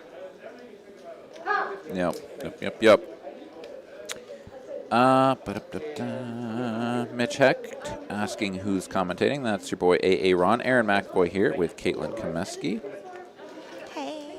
A couple of 7-6s here trying to get frisky. Jason with a 9-8. Anderson, King 9 of spades. A limp in from the small blind. And Rogelio now being faced with this raise from Jason, who squeezes out of the big blind with 9-8 off. He calls. That's going to give Rude an opportunity to call, and Anderson is going to fold the best hand. King 9 suited goes into the muck. Didn't want to play that one from the small blind after this action. And so all of these middling cards are going to go at it, and what do you know? Hey! Both Rude and Rogelio going to flop second pair of 7s, and Jason top pair 8s. Yeah, everybody gets a pair.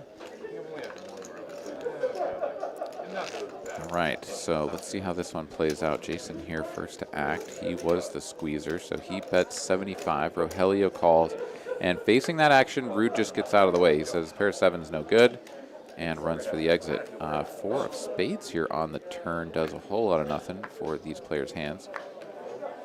Rogelio was hoping to pick up a diamond. He does pick up the 5s for a gutter, I suppose, so he's got a pair and a gutter now. And facing another barrel of aggression here from Jason. 125, he is going to put in the call, so heads up to the river we go. Jason with the best of it at the moment, and will continue to be best. Jack of clubs here on the end. Do you think Jason took off his sweater because he was getting text messages from his wife? And like, this commentator woman is harassing you. Take off that cardigan. So that's one possibility. I'm gonna guess one other possibility, which is that he was like warm. Yes, the air in TCH Austin can like fluctuate a little bit when the AC turns on, and it can get kind of chilly, especially in certain spots of the room. So my guess is that the air was cooling him off, and then. The harassment just got to him. You're right. Like, I came here to make friends, not be objectified. Captain Underpairs. The cruise I was talking about is TCH, not WPT. It's on the TCH website, and I already have a reservation. Wait. There's a TCH cruise that I am blissfully unaware of because I was in Florida, so I apologize for not having all of the information here. But apparently there's a TCH cruise, and you guys should all be on it. So let's. Yeah, and fun fact, I will be captaining the boat. Oh, you're gonna commandeer the boat. Yeah, they're gonna need their life insurance with me behind the helm for sure. Yeah, definitely. All right, well, there's some exciting new things happening out there. Go check it out. Check out TexasCardHouse.com for all of the information. And if you want to get on this broadcast or any other TCH live streams here in Austin, you can go ahead and fire off an email to tchlivelist@texascardhouse.com. You can also text that number scrolling along the bottom there. That's going to be 512-843-1971. Let us know when you're going to be in town, which stream you'd like to play, and we'll see if we can make it happen.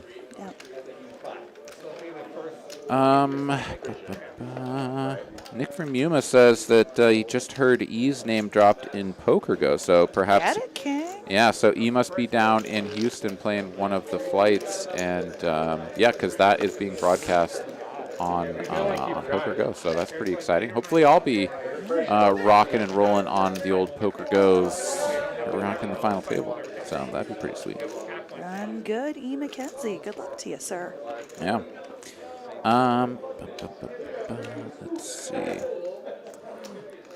Okay. Captain Unimpaired says the cruise goes from Galveston to Honduras to Mexico. It's a 7-day trip. Wow, pretty cool. Let's see. We're here. going to sing sea shanties. She shanties or sea shanties? Sea shanties. She shanties. I will make everyone sing. Y'all, I have no plans to go on this cruise, but in my dreams, I'm captaining the boat and making y'all all sing sea shanties with me. That sounds. And I sounds chop off awesome. my leg just to be able to have a wooden peg leg. Oh yeah, I mean that's key. You gotta have it.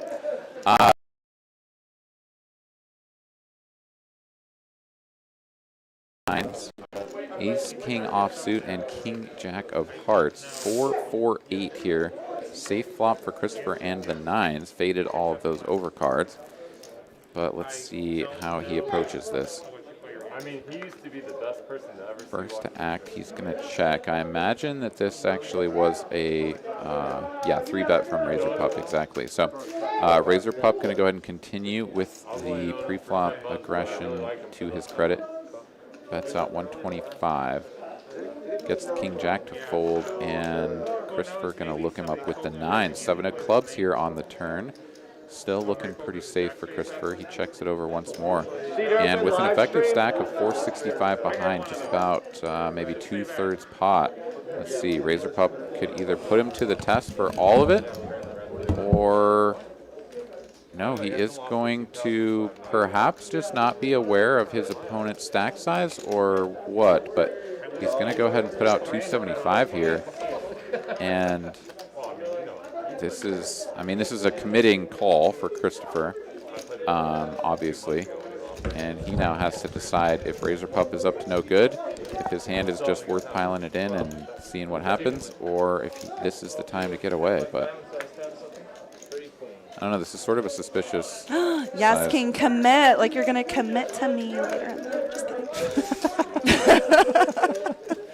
All right. Oh, my goodness. All right, Christopher is going to pile it in, and now Razor Pup has given himself the odds to call. He puts in the remaining 190. Brick City Knights on the end. And Christopher is going to go ahead and double it up here, adds $837 more dollars to his stack. This Razor Pup is going to brick it out. Seat open, live stream. Let's see here. Just come and sit down. People talking about this cruise and such. And Kevin wants you to sing him sea shanties by the seashore. What would you do with the drunk donkey talking about the cryptocurrencies? That's a nice new rendition. I like that one. Yeah, she shed. She shed her former self to become who she was meant to be. Hell yeah. Which was this sea shanty singing. Like Captain. Yep. You made all of those words come out quite nicely. I don't know. I think I would have struggled with that one because words are hard, you know? Yeah. All right. We got all those chips piled up, moved over to Christopher, and we will now mosey right along onto our next hand. 422 of you fine folks joining us here, and we have eclipsed the 100 like mark. We're up to 111. We appreciate you all for doing your part of helping that number grow. So thank you guys for that very much. And we're going to move right along here. Let's see here. Carlos saying North Dakota State getting paid tonight. So I take it the quarterback from North Dakota State just got taken early on in the draft. Carlo, help me out in the chat here. Did who went number 1? I maybe you told me earlier and I just missed it, but I toured all over the country, and I got to tell you, I think Fargo, North Dakota is probably the saddest town I've been to. Fargo was sad? Yeah. Oh, like really? You just look into the eyes of the locals, and they have all given up, truly. Wow. In every sense of the word. that No offense if makes you're in me North sad. Dakota and you're, like, killing it and looking it up, but the North Dakotans I encountered in my short time in North Dakota. Okay. Not happy campers. Long faces. Interesting. Well, I haven't been to North Dakota, but one day I will. All right. Let's see here. We got AJ with aces. Anderson keeps saying he's there. Oh, okay. All right. Let's see here. So on this hand, AJ's got a couple of aces. Rude has Queen 10 of hearts, has made top pair 10s, which is unfortunate for him. So bet a 50 from AJ on the flop. Rude calls. 3 of hearts on the turn. AJ bets again, 150 this time, and Rude is not going anywhere just yet. This pot is up over 500 now, 517 to be precise. Rude, the effective stack, 671 behind, and a harmless 6 of hearts here on the end. AJ still best and going for value.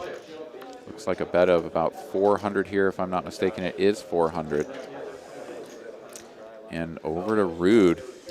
He's like, I may not have come here to fold top pair, and I'm going to call it. There it is, and he's going to get shown the bad news while we do a little beverage sampling with our boy Anderson. So cheers, buddy. Thank you, Andy. I had the nuts on the turn. I had like... All right, all right. All right, so AJ going to pick up a nice pot there. 667 going the way of that man right there, courtesy of the aces and the top pair for Rude that was no good. So Rude getting a rude awakening on that one. AJ going to go ahead and take it down. I'm going to marry her anyway. That's what he said when he called. Yep, and then he got left at the altar. Yes. Yep. Joseph Staten, what's a goddamn win? What's a good win rate for 1-3? I'm on a roll here. What's a good win rate for 1-3? Well, 1-3 is a strange beast because there's Texas 1-3, and then there's 1-3 other places around the world. So I would say 1-3 here in Texas plays more like a 5-5, 2-5, right? Is that even true? I mean, some of the 1-3 games here play more like a 5-10, right? Truly. So, I mean, especially when we were over in Houston, the shenanigans that go over there with those 3K starts. Yeah. The 1-3 down in Houston, very interesting. 100 min, 3K max, so very wide spectrum of games being played there. Yeah. And I don't know. So anyways, I mean, basically anything from 5 to 15 big blinds per hour is like pretty reasonable. But when you think about the fact that the game is actually playing like a bigger game than it is, then you generally will want to sort of increase that a little bit.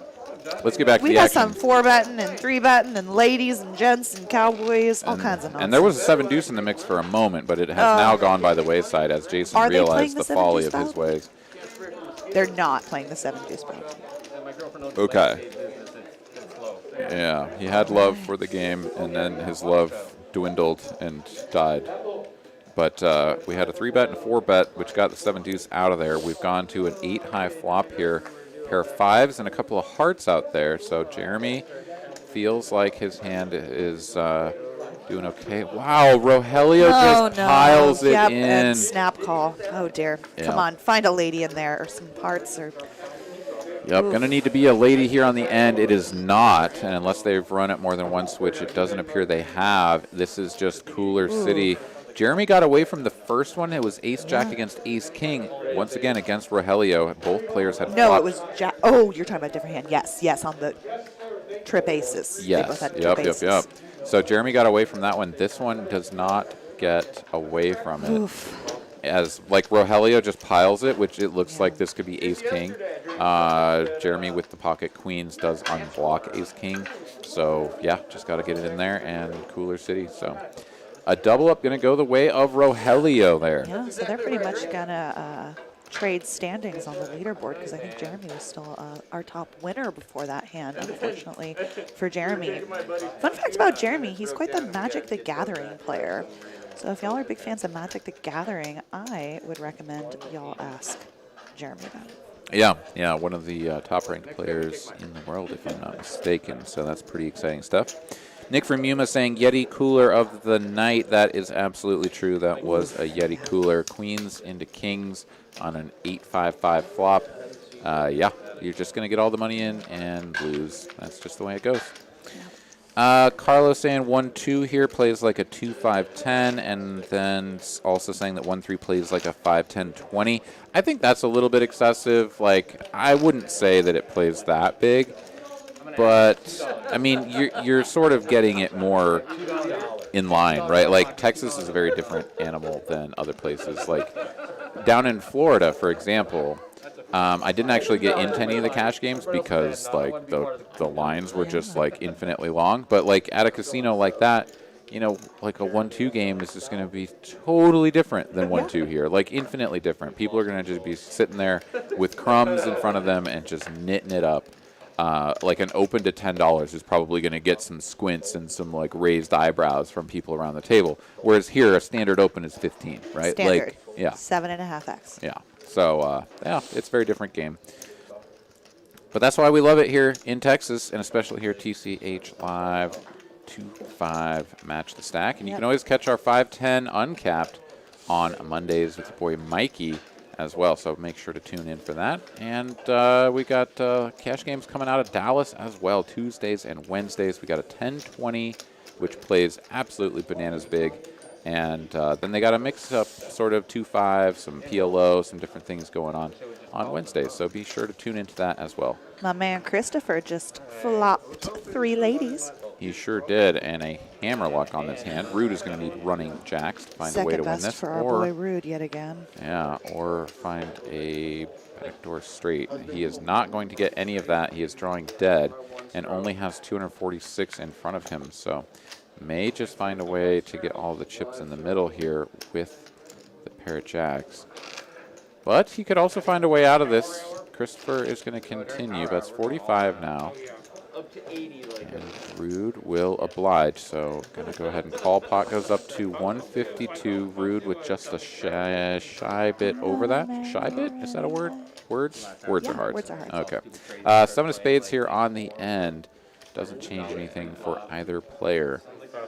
And Christopher may just try to, as I say, try to get it all. He just checks, gets a quick check behind, and no more chips will go in the middle or over to Christopher. However, he'll get the ones that were already in the middle, and that's good enough for him. Yeah, like that. You're not cool unless you call Rude making it to the most showdowns this evening. Indeed, that's a fun little stat for you. As we'll continue right along here on TCH Live. All right. So, let's see, $2, $5. Let's see, Razor Pup going to put in the straddle or not? Looks like the answer is no. And let's see here. So, wait, are we missing a player now? Did someone get up? Rhett got up. Okay, so Rhett has evacuated the building, and we may have another player replacing him here momentarily. I hope everything's okay with you, Rhett. Yeah, there's probably a cheeseburger or something. Would be my guess. That's what would get me to walk away from the table, is to go eat a cheeseburger. All right, so there is almost always a very long line of people trying to get on this game, so I'm certain that we will have that seat filled momentarily. As we've got a couple of players getting here in the mix. Will the Knit on the button, going to go ahead and drop in another 3-bet here. Ace-10 offsuit. Will is showing a little bit of a different version of his game here. I like it a lot. Keep him on the toes. And this is the look of a man who is about to go all in. And I'm kidding. Of course, that's the look of a man who's folding every time. And he does. So Will just going to go ahead and take that one down. no more resistance. So good for him. Let's see here. So maybe I missed it, but I had asked Carlo who got taken in the draft. I don't know. Probably just missing all this stuff, but I'll catch up with it later. You know. I wish there were an event like a draft for anything like that. Yeah. But like Poker maybe draft? if they drafted reality stars for my favorite show, The Challenge, oof, I'd be in there with Bill Simmons eating that up. Okay. Bill Simmons, the long lost brother of the other Simmons. Damn Bill it. Simmons, who used to host Sports Center, he worked for Jimmy Kimmel, and now he owns the Ringer Network and has a popular podcast. Cool. And he is a huge fan of my favorite show, The Challenge, as well, on MTV. Nice. Let's see here. Jason with Jack 10 offsuit, under the gun 2, going to go ahead and raise this up to 20. This is getting a little bit spicy. And Jeremy going to 3-bet him instantly with ace 5 of clubs. Rogelio's got a cheeseburger waiting, so he's going to go find that. Can I have a bite? Yeah. Let's see here. So nobody else has anything yet. We're over past the button and over back to Jason, who is looking like he may be calling this, or I mean, so Jack 10 is sort of one of those hands where, oh no, he's already called and we've gone to a flop. Okay, just waiting on the action tracker to get caught up.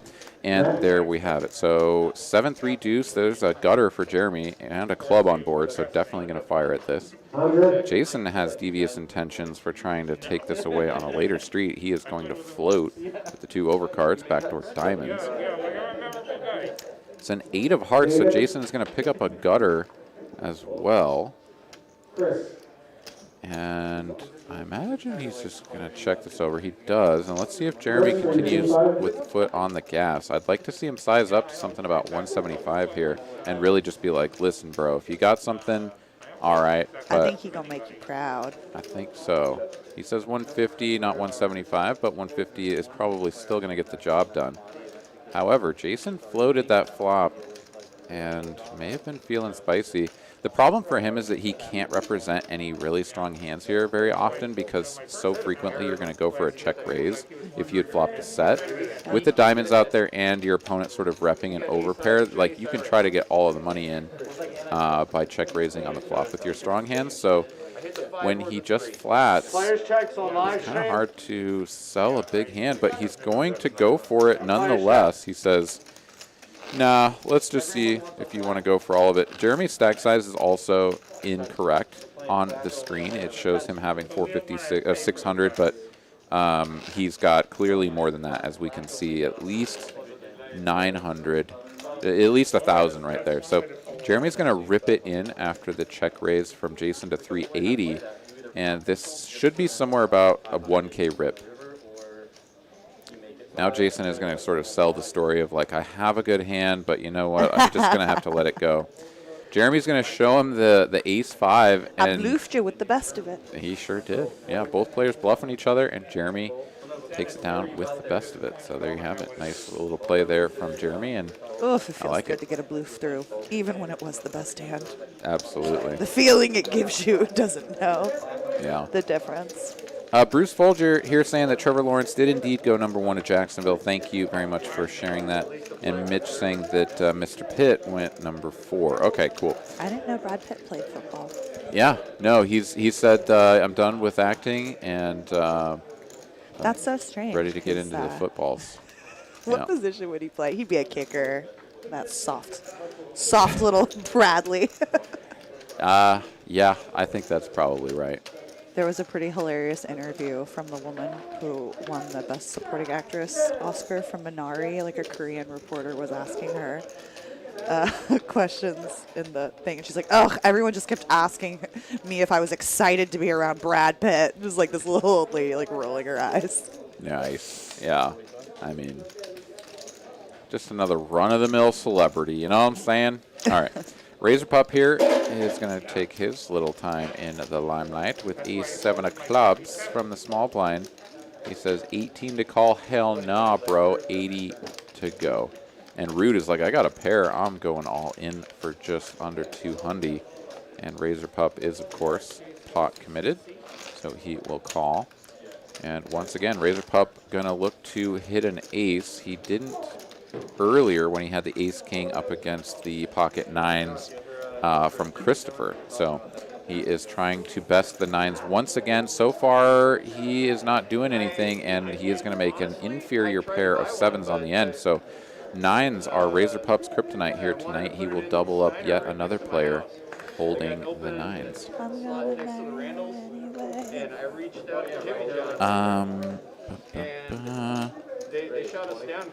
Okay, CBK here says Jason with Jack 10 won the hand.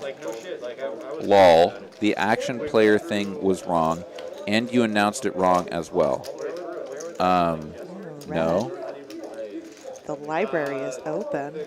CBK, Jason won that last hand, not Jeremy. Is this true? No, all of the chips are in front of Jeremy.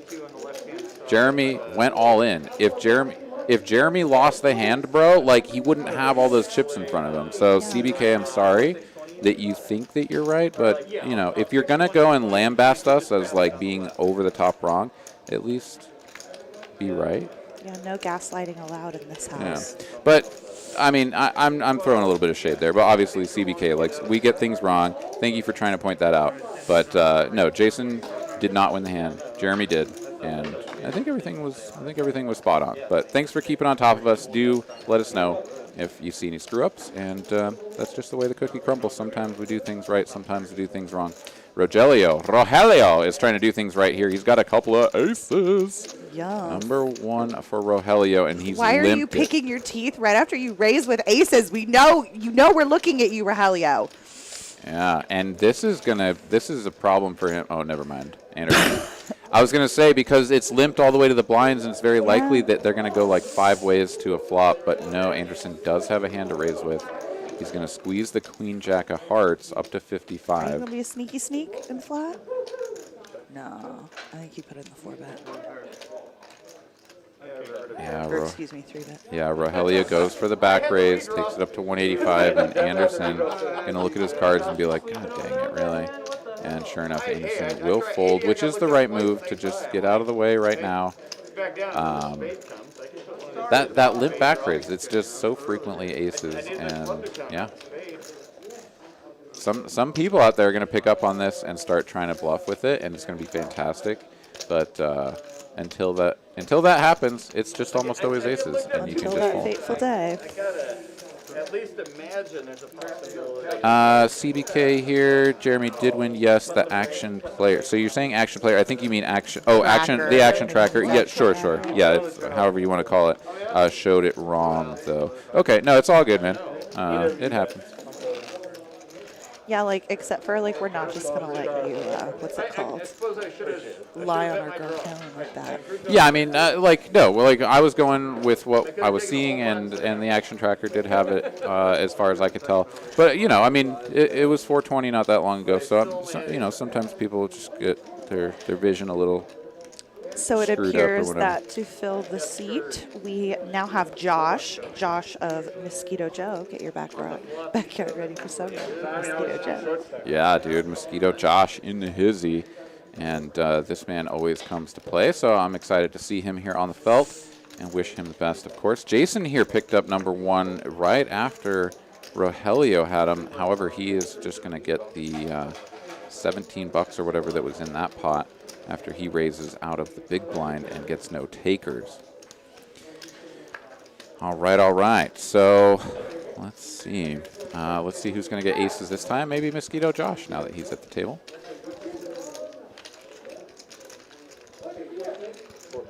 Did we ever figure out what Razor Pup means, what the origin of this moniker is? Unless? Yeah. He told you and you've forgotten? Yeah. Okay, there we go. Screen name? Oh, But it's like his like online like gamer moniker or whatever, right? Yeah. Yeah, so like I think a lot of people have had like an online screen name, whether they played like StarCraft or whatever, right? And that they just use that for things. So that sounds right. Yeah, I had a lot of fun with the Razor Pup name that one night with Mikey when I was just like calling him Purple Nurple or whatever it was. No, it wasn't that was Mikey. with me. It was with you. That's Yes, with me. yeah. I was like, wait, that wouldn't have been with Mikey. Okay, How yep. dare you forget me? I never forget you. I You heard forget it here. myself. Let's see here. Nick from Yuma, did Rogelio borrow that shirt from Chase? Yeah, mad zookeeper fisherman shirt energy. I agree. Yes, dude. Okay, but like if he didn't look like $1 million in it, maybe I'd tell him to stop wearing it. Oh, we have an Apple appearance. Apple is here. Apple is here, and he's fist bumping everyone, and maybe It looks even. like he got rejected by a few people, though. Well, he almost punched Christopher in the face, and I think he's perhaps molesting Will the Knit. He looks very uncomfortable. But yes, we have an appearance from Apple. He's probably doing his usual bit, which is like, who wants to lend me a bunch of money or do a flip for 1,000? I don't know. Red or He's black, got red or black. yeah, he's got a couple of different lines that he likes to drop, but quite the character is that man right there. And also looking quite fly. Did you see his little fedora thing he's got going on? Oh, with like just, the sassy sweater over the shoulder look. Yeah, pretty. Is that an LL Bean catalog, or are you just feeling yourself, Apple? Looking good. All right, Rogelio here, ace king, just gonna flat out of the big blind. The open from Jason on the button. And Mosquito Josh says, let's go. I'm here to tango. Yeah. 8 tray suited, baby. Oh, dealer, find some diamonds for my friend Josh. Dr. Nick here saying some of us actually had our screen names from playing online poker back before the darkness spread across the land. That is also true. I would tend to think that Razor Pup is perhaps not of the age to have been affected by Black Friday, but maybe he was playing back in grade school or whatever. But yeah, that is another option for sure. All right, Josh here actually going to flop the best of it here with bottom pair of 3s. Jason continues, Rogelio folds the ace-king, and Josh peels off a turn. And that is going to be a good card for him, as it is much less likely that his opponent has him beat. And Jason now has to determine if he wants to continue to try to sell this story when the top card pairs. Looks like he's going to with a complete airball. 9-7 of hearts here has just about nothing going for it, but Josh folds. Okay. All right. To a very small bet here. It went to 35, and Josh snap folds. It's okay. Yeah. Sometimes you put your opponent on the queen, and they don't have a queen. It's called being bloofed, and it's Bloofed. character building. Yeah, he got bloofed. That is for sure. True Fish here says that he swears he saw a coins clone at TCH Dallas on Tuesday. There may have been a coins cloning, and he's out there, going. What's the word I'm looking for? Doppelganging. Doppelganger. Doppelganging. Can you do that? I think you can. Yeah. You never know. I mean, it's not legal for commercial websites, but you can find it. Yeah. It's on my OnlyFans, really. Doppelganging. Oh my God, Aaron. If you ever had an OnlyFans, I would literally get you so many viewers. I would grassroots marketing campaign you straight to the top. Well, this is an exciting new career path for me that I'm going to have to put a lot of thought into. Y'all, please put a 1 in the chat if you would pay for that hot physicist content. I want Aaron to know how much we love him. Oh, my God. All right. There's never a boring or dull moment here on the show. I just like lots of pictures of you looking over your glasses.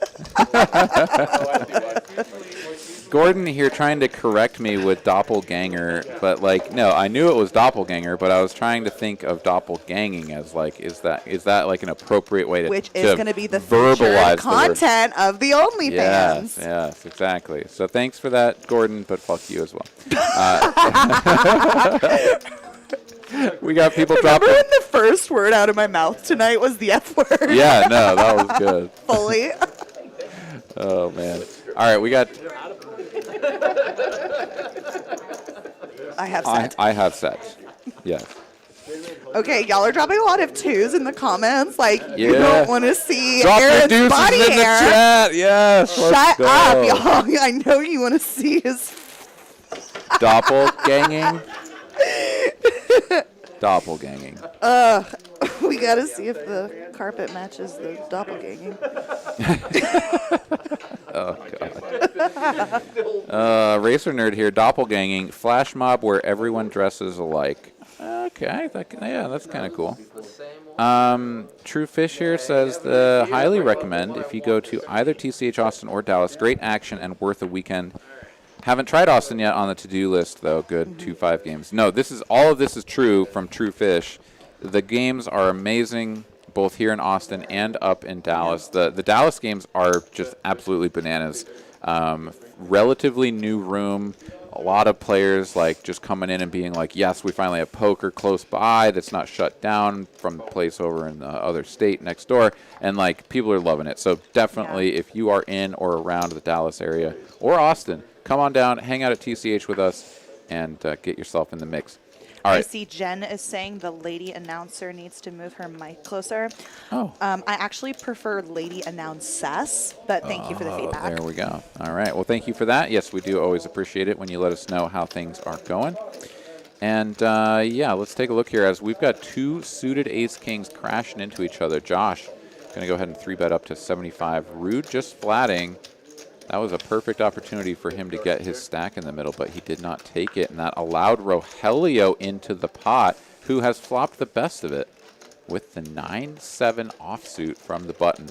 And we talked earlier about Rogelio usually playing a pretty tight, snug game, and then every once in a while getting involved with some sort of questionable holdings. This is one of those times, and he is facing a bet of 80 and a call, and he's like, well, I got a pair. I'll call as well. So off to a turn we go. Still 3 ways. Rogelio out in front. Both of his opponents drawing 2 overcards. Neither of them hit that. However, Josh does pick up a club flush draw to go with his 2 overs. No. So, yeah, checky on this River King. And Rogelio is going to get run over by the river. And Josh and Root, neither player decided to bet that. I guess the front door spades did come in.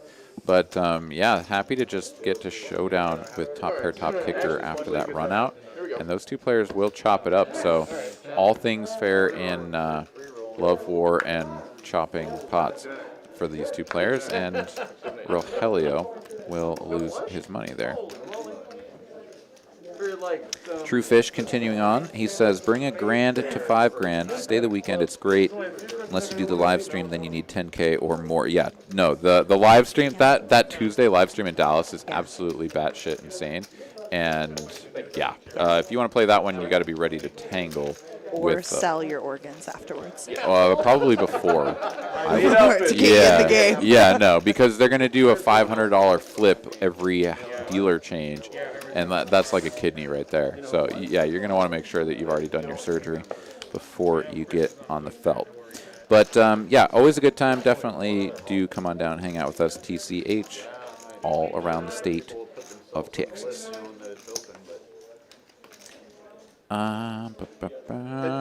Gordon saying mandatory spot for Josh to tell his opponent he was free rolling him. Yep, absolutely. You always have to tell him that. I was free rolling you, bruh. Rude here, he's got a couple of 10s, and he's going to go ahead and raise from UTG2. Takes it up to 35. We immediately had 2 players fold 6-3, and now Jeremy with 6s, so he is not going to find a set, but he is calling. Josh calling from the button, ace-5 offsuit, and AJ out of the straddle will come along as well with Jack-9 off. So 4 players to this flop. Jeremy will not find a set, but he's looking to make a straight somehow. 10 deuce Rude just obliterates this flop. He will not be losing unless the most absolutely batshit insane thing happens. That's my new thing. Deuce. To say runner, deuce. Mad Benjamin, I like that. I wouldn't sell my organ, but I might rent it out. I like that. That was pretty Nice. good. Fiscally Yeah. responsible. Yep. All right. So, yeah. Let's see here. Rude bets 30, gets called by Jeremy with the sixes. King of spades here on the turn. Rude is like, please have it. And Jeremy can't muck it fast enough. Yeah, that's the truth.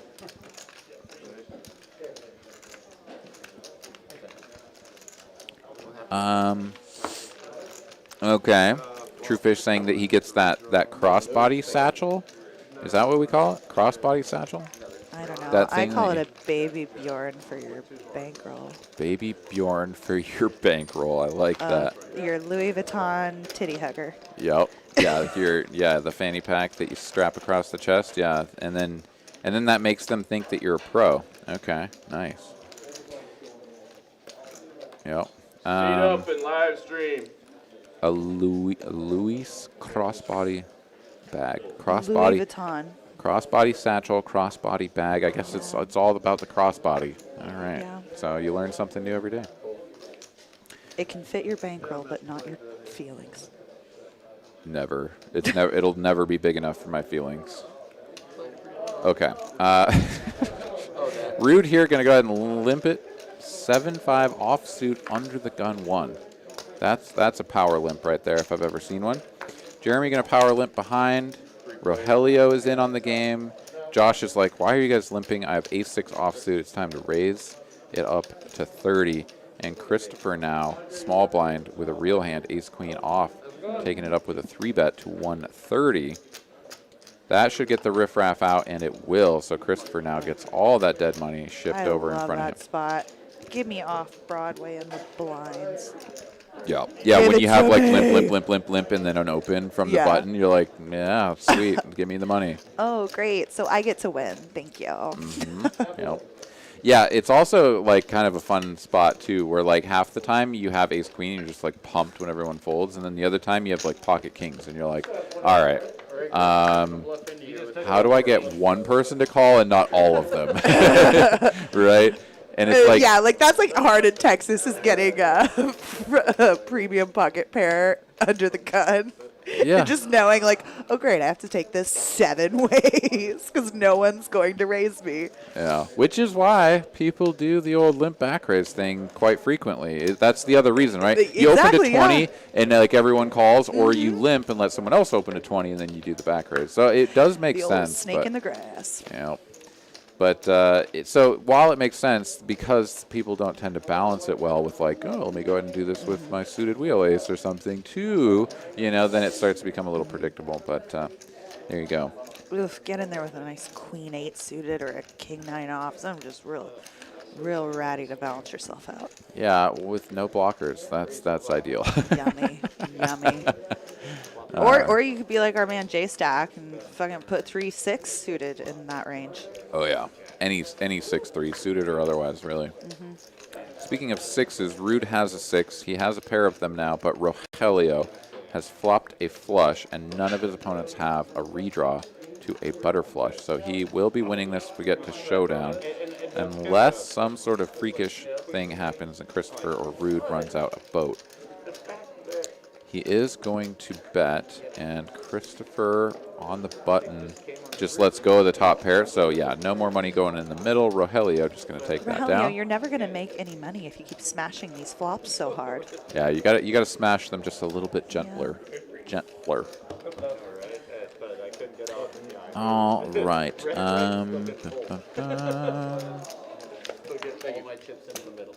People talking back and forth here. Carlos saying that he got a Darth Vader bag. What's a Darth Vader bag? Is that a bag you keep pictures of your son that you didn't help raise? Oh, Darth yeah. Vader bag? Trying to think of- Yeah, could be. Could be. Looks like we got ourselves a dealer change, though, and that means it's time for the dealer change bong pot. And Single board. single board. One singular board will be dealt, but everybody going to One get 4 board to rule cards. them all. Dun, dun, dun, dun, dun. Lawrence here. Did I just see that on his mask? So I presume that you're talking about Jeremy. It's a bit phallic, yes, sir. It we is. see what you see. You're not crazy. Yeah, but I'd also believe that it is supposed to be It's like a kind- kitty cat mouth with like the little fangs. You can see the little No, fangs. and it's stuff. not. He's got a big old pecker on his face. It's just a pecker. He made that choice. He woke up this morning and he was like, yeah, I can beat you with a penis on my face. That's who I am. I am Jeremy. But I like that popped out at you there, Lawrence. Shows where your priorities are. That is just Full. great. It's ridiculous. Oh my God. And we're just staring at it too. It's like, Yeah. yeah, we just gotta look at You Jeremy. had to know this was going to happen, Jeremy. You did this on purpose. I know Oh. you. You're a cheeky bugger and you're hilarious. Thanks for the laughs, Jeremy. Yeah. All right. 8, 7, 6 flop, 2 clubs. Christopher has bottom set. Rogelio has a straight. Jeremy has the nut club draw as well as a couple of aces. And Rude also has flopped a straight as well. So a couple of players flopped the straight. Rogelio also has a redraw to the jack high straight. Let's see, any other big clubs out there? Razor Pup does have queen high clubs. And I don't see the king of clubs. So queen high clubs is now gone after. All right, so we had a bet of 50, a call. Rogelio raises with flop straight. Rude calls. Jason gets out of the way with his, what did he have? Oh, he had a pair and the dummy end of the straight. Jeremy in there with the club draw, though, so 2 players with the nut straight, 1 player with the club flush draw. 3 of hearts here is going to give Rogelio additional outs to a heart flush. Rogelio, what did I just say? Well, I think he might be getting paid a little bit on this do one too. because Rude shouldn't be going anywhere, and after Rogelio bets pot or something close to it, Rude is going to ship it all in. We see him push his chips across the line, and Jeremy now has to decide if he wants to draw for it all, and I imagine he will not be getting the price to do so, as Rogelio has bet full pot, Rude is all in for less, and Jeremy will not be getting the odds to chase that club. However, he woke up, he felt dangerous, he put on that mask, and he may not have come here to fold the nut club draw. I imagine he is, though, and it's just a matter of time, as his ace-queen is of diamonds and not of hearts. Of course, if those were hearts, then I think he's in there in a heartbeat, but he is going to get out of the way, and Rogelio in really good shape to chop the pot or perhaps free roll his opponent into the bin. Let's see if he can find a heart. He will. Oh, the 9 gives him the higher straight to the jack, and Rogelio is going to cripple Rude in the dirtiest way, kicks him right square in the jewels, and Rude is felted. Tough run out there for Rude. Had the best hand, or had the same hand as Rogelio, but Rogelio, as is the name of the PLO game, like you want the nuts and a redraw to a better hand, which is exactly what Rogelio had there. Fortunately, Jeremy would have gotten there with his club draw. He would have. Oh, it was Yeah, it the was 9 the of clubs. club. Oh my God, that's right. I didn't even realize. Yep. Let's see here. Joseph Staten asking if he can lick the like button. You do you, man. Whatever you want to do, We go recommend for it. putting some all-pure sanitizer on it first, but then lick away, baby. Lick away. Absolutely. Let's see here. Yeah, shout out to Chris Parks and the All Pure Hand Sanitizer brand. Always the best in the business. All Pure Hand Sanitizer. There's nothing better. Goes down smooth and keeps you clean. Yeah, it's like a paraffin wax. All right. True Fish here. If you're a new player or learning, the live streams are great. You get to see the whole cards. And, yeah, definitely check that out. Yeah, I agree, man. And that's what we try to do here on TCH Live, especially here on Thursday edition with your host, Aaron, myself. Try to give enough of a breakdown of, like, what I see, what's going on for the newer players to kind of understand, like, what the thought process is as you go about it. So a little bit of something for everybody here on TCH Live. So Jason is going to flop an up and down straight draw. Rogelio still best with his pocket tens because he's saying it's my heater time. This is my time. I'm in my orange shirt and I love myself. Anderson out of the way with the queen jack. He would have made top pair here on the turn as he folds and the queen of diamonds peels off. Jason checks once more. Rogelio checks behind now with an overcard on board, and Jason will hit the ace to make top pair now. And he is going to go for a little value bet, just about half pot. That's 100. And Rogelio's like, well, if you got the ace, you got the ace. Oh, you got the ace. Okay, cool, I lose. Good. I'm glad we did that. Yeah, exactly. I'm sure Rogelio is quite pleased as well. All right. All right, Aaron, I'm going to take my leave of you to go to the ladies' room. I'll be right back. All right, sounds good. Silva Cow here in the chat says that he's been watching for a few nights and he's totally headed to TCH Austin to play now. Hell yeah, Silva Cow, let's go. Come on down. That is definitely the goal here, to inspire people watching the show to come on in and play. And obviously just enjoy some fine free poker content as well. But yeah, happy to hear that you're coming on down. If you want to be on the live stream, and this goes for anyone else out there as well, you're going to want to go ahead and shoot an email to tchlivelist@texascardhouse.com. You can also text that number scrolling along the bottom of the screen. That's going to be 512-843-1971. Let us know when you're going to be in town, which stream you'd like to play, and make sure that you please do that well in advance so that we can try to get you in. I'm going to get back to a couple of the questions here as we've got a hand developing. Christopher here with a couple of ladies raises from the hijack, gets called in two spots. AJ and Jason in there somehow with 6-3 offsuit out of the big blind.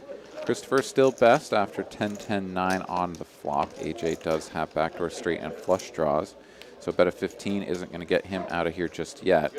Jason has 6 high and absolutely nothing, but he may just get frisky and go for a check raise here, try to get his opponents to bow out, and he will indeed take this line. Bets 50 for a raise of 35. Christopher, of course, not going to budge. That will, however, get AJ out of there, as he was going to speculate for the backdoors. He says, nah, no, it was not such a good idea. 4 of hearts here on the turn. Doesn't change anything. Jason was drawing to running 6s or 3s anyways. Suppose running 7-8 was also an option. That is true. Let's see. He's going to continue telling this story, though. He's like, I have a 10, and you need to believe it at some point. So I'm going to bet 100. And Christopher's like, cool, bro, I call. And off to a river we go. This has got to start feeling a little bit weird for Jason. There's another 9 on the end. And whether Jason knows this or not, this is actually probably the one card that could come that he would be able to just get his opponent to fold a hand such as queens.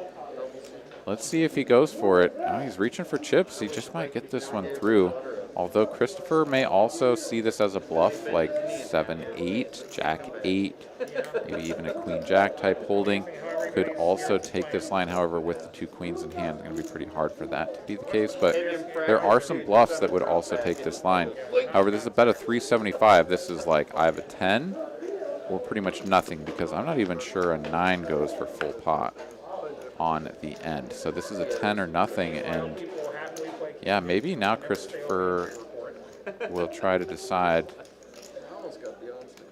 if his hand is just too far up in his range, because if he's only ever calling with 10s or 9s, then he may just be over folding, and Christopher may be the thinking player to kind of go through this process, also trying to figure out if Jason is capable of running a bluff here. Christopher says, you know what, it's not worth it.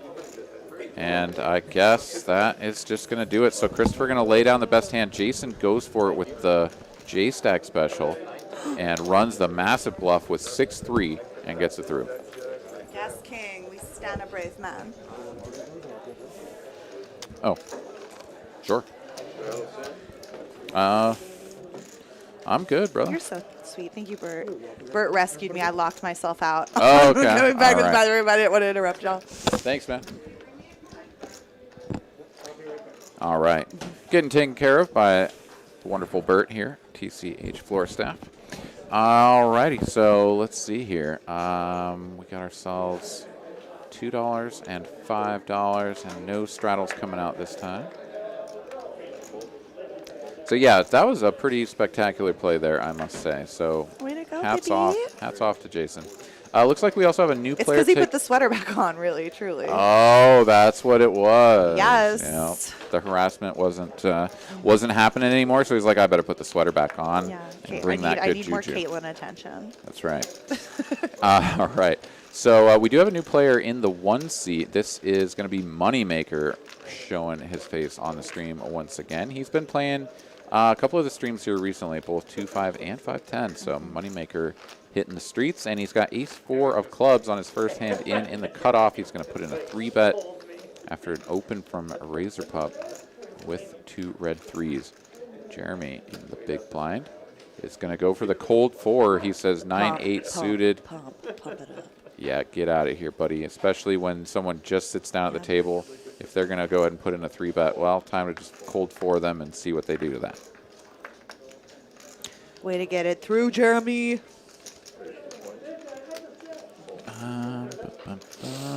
Let's see. All right. Nick from Yuma here saying, remember when they had a Rochambeau tournament at the WSOP one year? I definitely don't remember that. That's interesting. That was a real thing. Huh. Okay. I would do that. When you're playing rock, paper, scissors, what's your go-to? Starter out, or is it opponent specific? Wait, what? Rochambeau is rock, paper, scissors, right? Yeah. So I'm saying, like, what's your go-to? Or is it player-specific? Do you truly size up your opponent? And it's like, this guy thinks he can just, like, come out swinging with rock and it's going to get through. Oh, yeah. And You always hit him got with to... the paper. Yeah, you always got to go with who your opponent is. You can't just be like, oh, I'm a scissors guy. Like, what? Scissors guy gets wrecked, dude. Like, you gotta be nimble. You gotta be ready to be like, Bob nah. and weave. Bob and weave. Absolutely. I mean, there's 3 choices. You can't just pick one. All right. Let's see here. So we had a couple of different things here. So Glenn Reese had a question a while ago, and I lost track of it, but I'm back on the case. It says, what are the min and max buy-ins for this 2-5? So the minimum buy-in at 2-5 is going to be $200. Max buy-in to start the game is $1,000, and then after that, you can match up to the biggest stack at the table. So once the game's been running for a little while and somebody has like 2,500 or whatever, you could sit down, hadn't played a hand yet, and just buy in for 2,500. So yeah, that is the match to stack criteria here, TCH Austin, and at a lot of other places here around the state of Texas as well. So Glenn, sorry I didn't get back to that real quick, but hopefully that answered your question. And yeah, Chad Beatty had a similar question right there as well. He says, what's the max buy-in? Once again, 1K to start, match the stack after that. Farah here says Rochambeau is definitely not rock, paper, scissors. Well, so, I don't know. Yeah, and Elsinore Brewing says that as well. So, okay. I mean, people... I mean, come on. Like, you're acting like we're just, like, idiots or something. But, like, a lot of people call rock, paper, scissors Rochambeau. So... why don't you enlighten us in the chat what Rochambeau is to you? All right, $10 straddle on this hand. As we continue right along. Will the Knit not shy about putting in his straddles. That is one thing that I love about Will. It'll get like a $25 straddle in front of him. That dude will put a 50 out there. Like, you know? Yeah, Will came to do the things. All right. Everybody else came to do the folding so far. Anderson even folding King 10 in the hijack. So Jason will have the first opportunity to come after this, and he will do so ace 9 off in the cutoff. Jeremy now on the button, suited middling connector. Go for the flat or the 3-bet. Looks like he's going for the 3-bet variety.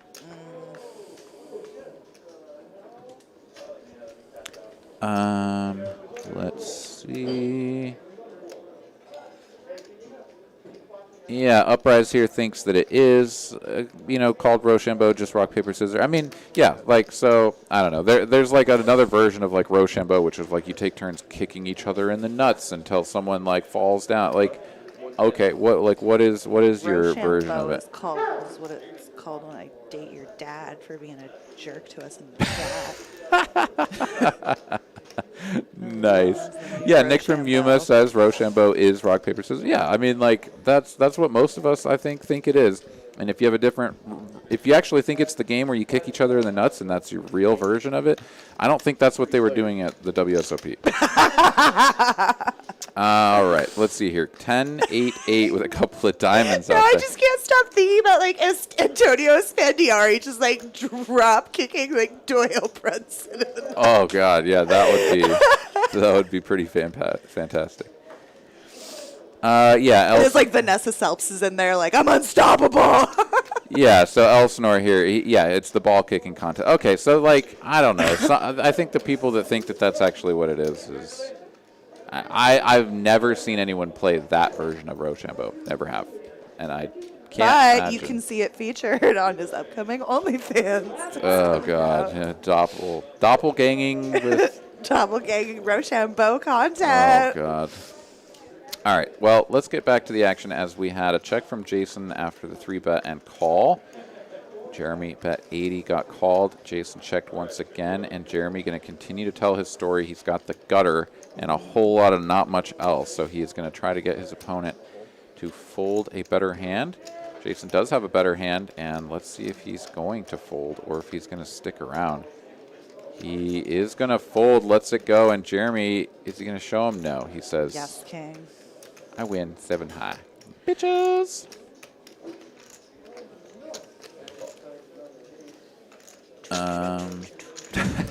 Nick from Yuma challenges Farah to an academic decathlon. That's fantastic.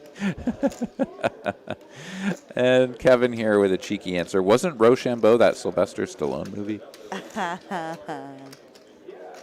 I remember one time I was over at a guy's house with some other friends. It wasn't a date or anything. And he wanted to show off like his sound system. So he's like, oh, let me play this Rambo clip. And I thought it was going to be like a 30-second clip or whatever. We watched 20 minutes of that movie. I didn't want to do that. Were you impressed, though? No. I was like, cool, the chair vibrates. It does that.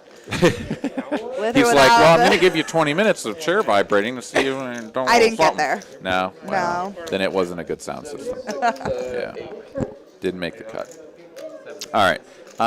Let's see here. We got a raise to 30. Jason is just absolutely blasting at this point. He's like, these people will fold anything to me. So I'm just going to bet all the time.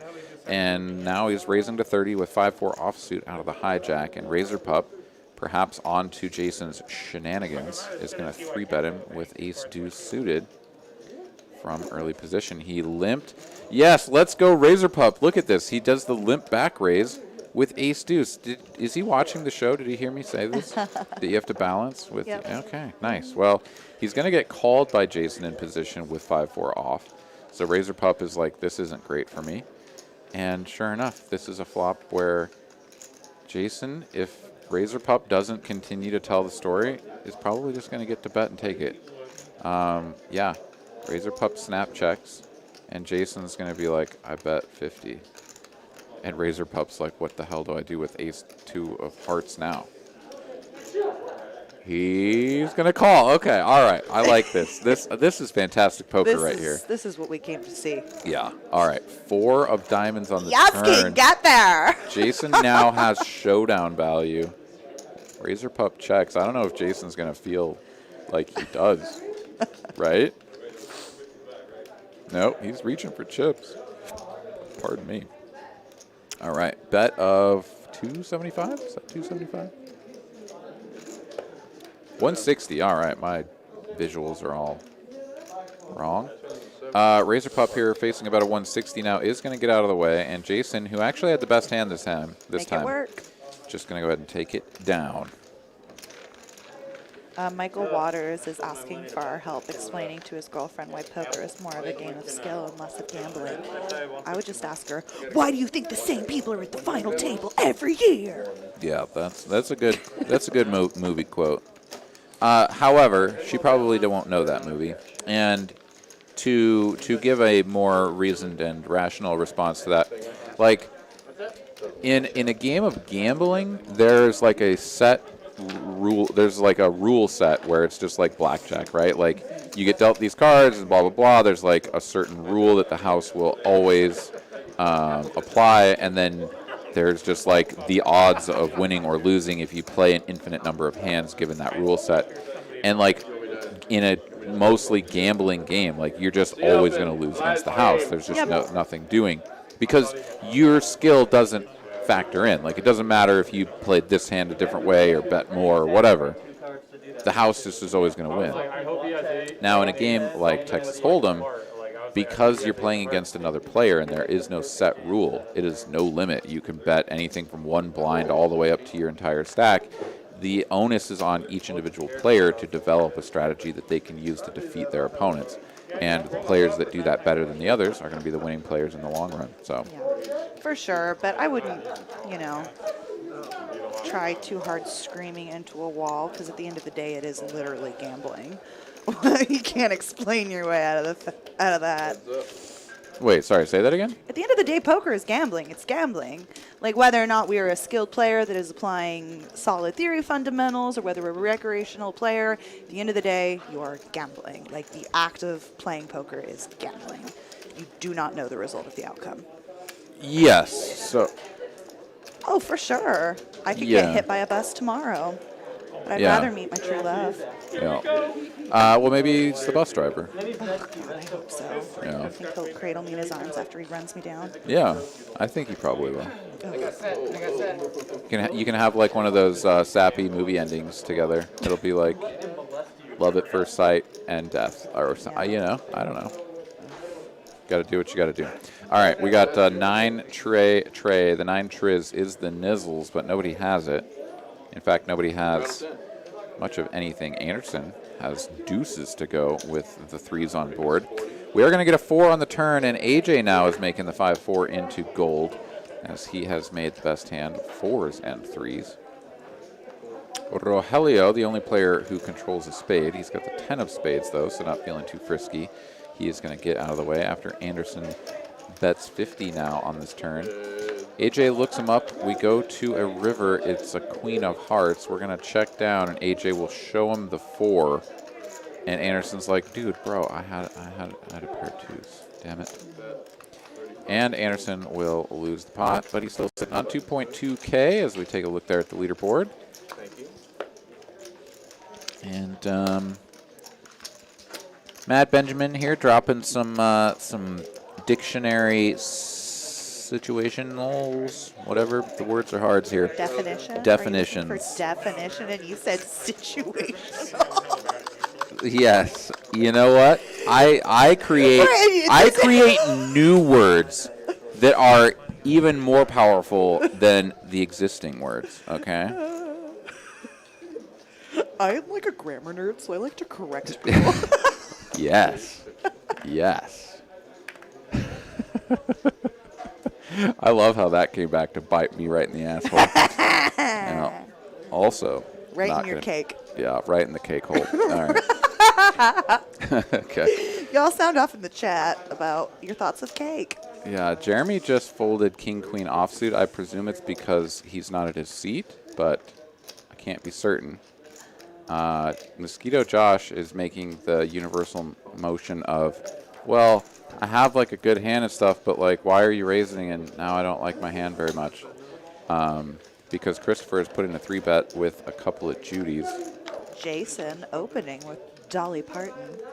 Yeah, Jason is literally just like playing any 2 now. He's throwing spaghetti at the wall, and he's looking good doing it, so.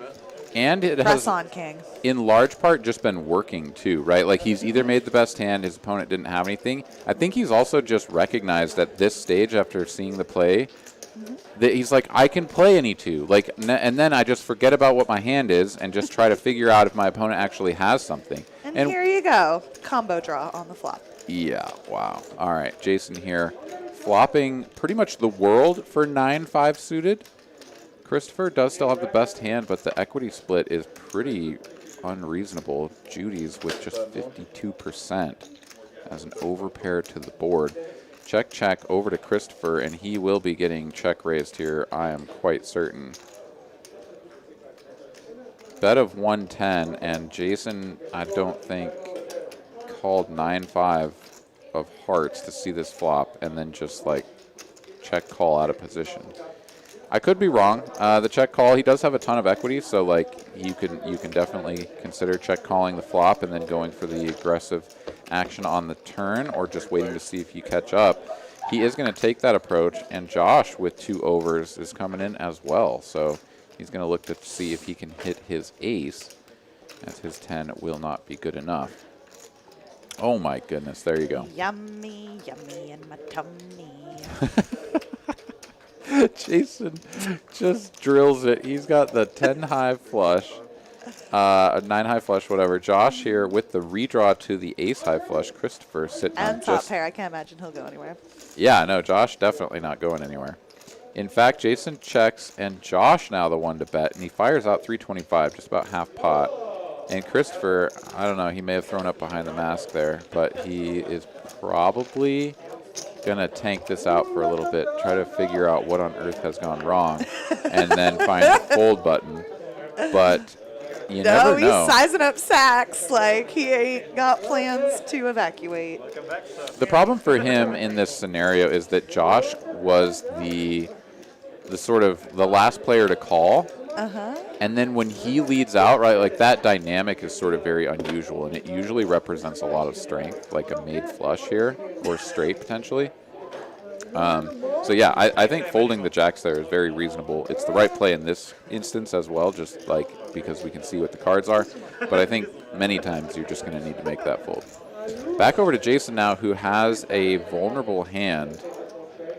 Is going to go for what appears to be a check call, just a check call. So he's not going to go fast here and try to get Josh to pile it all in. 5 of diamonds on the end. No help to Josh. He's sitting on just top pair. And he checked it. Yeah, Jason goes for the check. And Josh can get value in a very thin way from other hands like 9-10 specifically. Josh is going to ship it. My goodness. Okay, so Josh is going to go ahead and merge his hand into value bluff territory. Because does he ever accomplish what he's seemingly attempting to do here, get a better hand to fold? Does a 7 ever fold? I am your friend, but Maybe. I guess maybe every once in a while, but 845 into a pot that's going to go up to 3K, I'm not folding a 7. I don't know. But there you have it. Jason actually not just snapping this off. He's going to figure out what it is to call and whether or not the 9 high flush is worth it. I mean, that is the predicament you're going to get yourself into with some of these trashier hands. Is you only do get them, you're never going to have that security, that nut security. This is very true. However, I just don't think... I mean, I would feel good with the flush here, especially blocking all the nonsense. Yeah, I mean, I think there's just pretty much not any other option than to call this every time. So the fact that he's taking this much time is honestly a little bit interesting to me. But I do think he will find the call button. I can't imagine that he would let this go. I just remembered that. Okay, that's what This is Well, 5-5. Now, what about the look particularly excited here. Let's see what happens. He's going to continue giving this some thought. And Josh, of course, like, I have the ace of hearts. Like, I know you don't have the nut flush. Like, you didn't really show that much aggression or any aggression throughout the hand, so I don't think you have a full house. So he's just going to eye him up. He's like, I got the goods, man. Like, you can't have it, so fold already. I love it when Josh is looking at you, too. Like, you're in the middle of a hand, and he's just, like, looking. But, yeah, Jason is going to make the call. Josh will turn over the hand, and Jason's like, yeah, no, look at these beauties that I played like a madman and turned into the best hand. And, like, kind of almost nit-rolled you here on the end. He had visions of being flush and flush. He had to take it. Yeah, I think that's I've been there. definitely I've been there. true. Yeah. We started this table with a 1,000. We can't bring our 3,000. So I see a lot of people talking about women in the chat. I have Gordon dropping the other monitor's quote in the game of life, women are the rake. If you'll remember, the very next thing that happened in that movie is Matt Damon is like, what the hell are you talking about you're an awful friend and you're ruining my life. And the fact that you would say that is indicative of that. But cool, yeah. Yeah, yeah. That is a great movie, man. Like, so many things about that movie are just terribly, terribly done. Like, did you ever see the Doug Polk breakdowns of, like, some of the hands? Oh, it's hilarious. Oh, like Because the opening hand where it's like aces or aces. well, there's that one. There's several, right? Like, where they actually, like, play through it, and you can see enough of the action to try to, like, piece together, like, what the hand was actually intended to have been. And it's just hilarious because, like, Teddy KGB, like, he makes a bet. He says, like, 500 or something, and puts in just, like, all of these chips, and there's no way that the denominations of the chips could have ever added up to 500. And then, like, the very next time he says, like, 2,000 and puts the same number of chips in or whatever. Like, it's absolutely hilarious to watch these Doug Polk clips where he goes over the movie hands. That's a fun idea for content. I like that. I'll Oh, have to it's check that really out. good. And then also he, like, breaks down, like, the betting action and stuff. And he's like, why the hell are these guys, like, these guys are supposed to be good? Like, what are they doing in there? And he's not wrong. Like, it's pretty funny. Gotta love it. CBK trying to get you to put your mic closer. He says, announce us, please. Yes, So. sir. Thank you for addressing me by my proper title. All right. AJ going to take this one down. He flopped a gutter and a flush draw. Bets and takes it. Rogelio sitting up at the top. Jason right there with him, 2.9K apiece. Anderson on 2.2. A couple players on 1.8. And on down the line for the remaining players at the table. We've got another opening here, and we're going to get this spot filled in here momentarily as Mosquito Josh has exited the battlefield. And I know you had said something about Apple. Is Apple sitting down? Yes, we've got Apple. Yes. The man in the fedora, the one and the only Apple. He is an Our action LLB man. model. I cannot wait to see some hands between Apple and Jason. We need some Apple Jason content Mwah. Chef's coming kiss. up. Let's go. All right, Jeremy here, ace king, raising up to 40. Will the nit with a couple of fives. Going to put in the smooth call, and off to a flop we go heads up. Straddle and re-straddle.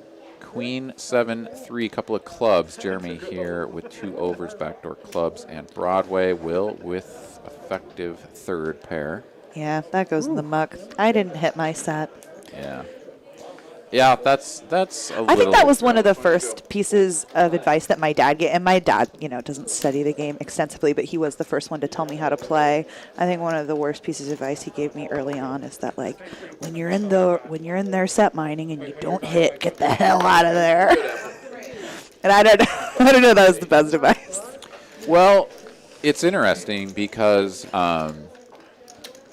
pocket pairs, especially small to medium pocket pairs, are the hardest hand to play. By a mile. So, like, I think he was onto something in, like, if you're just trying to figure out the game, whatever, like, just get the hell out of there because you're never going to know how to continue correctly.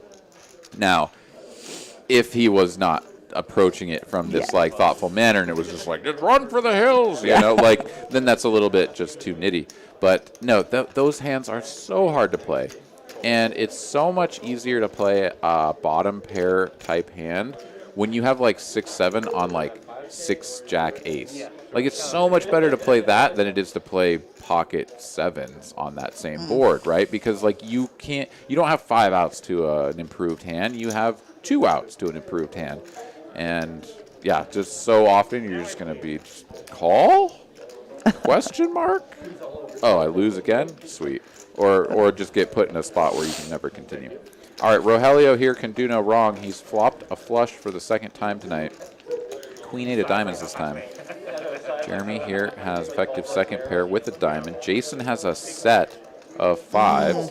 And Anderson an overpair to the board with a 10 of diamonds. So everybody has something. And Anderson is coming out betting.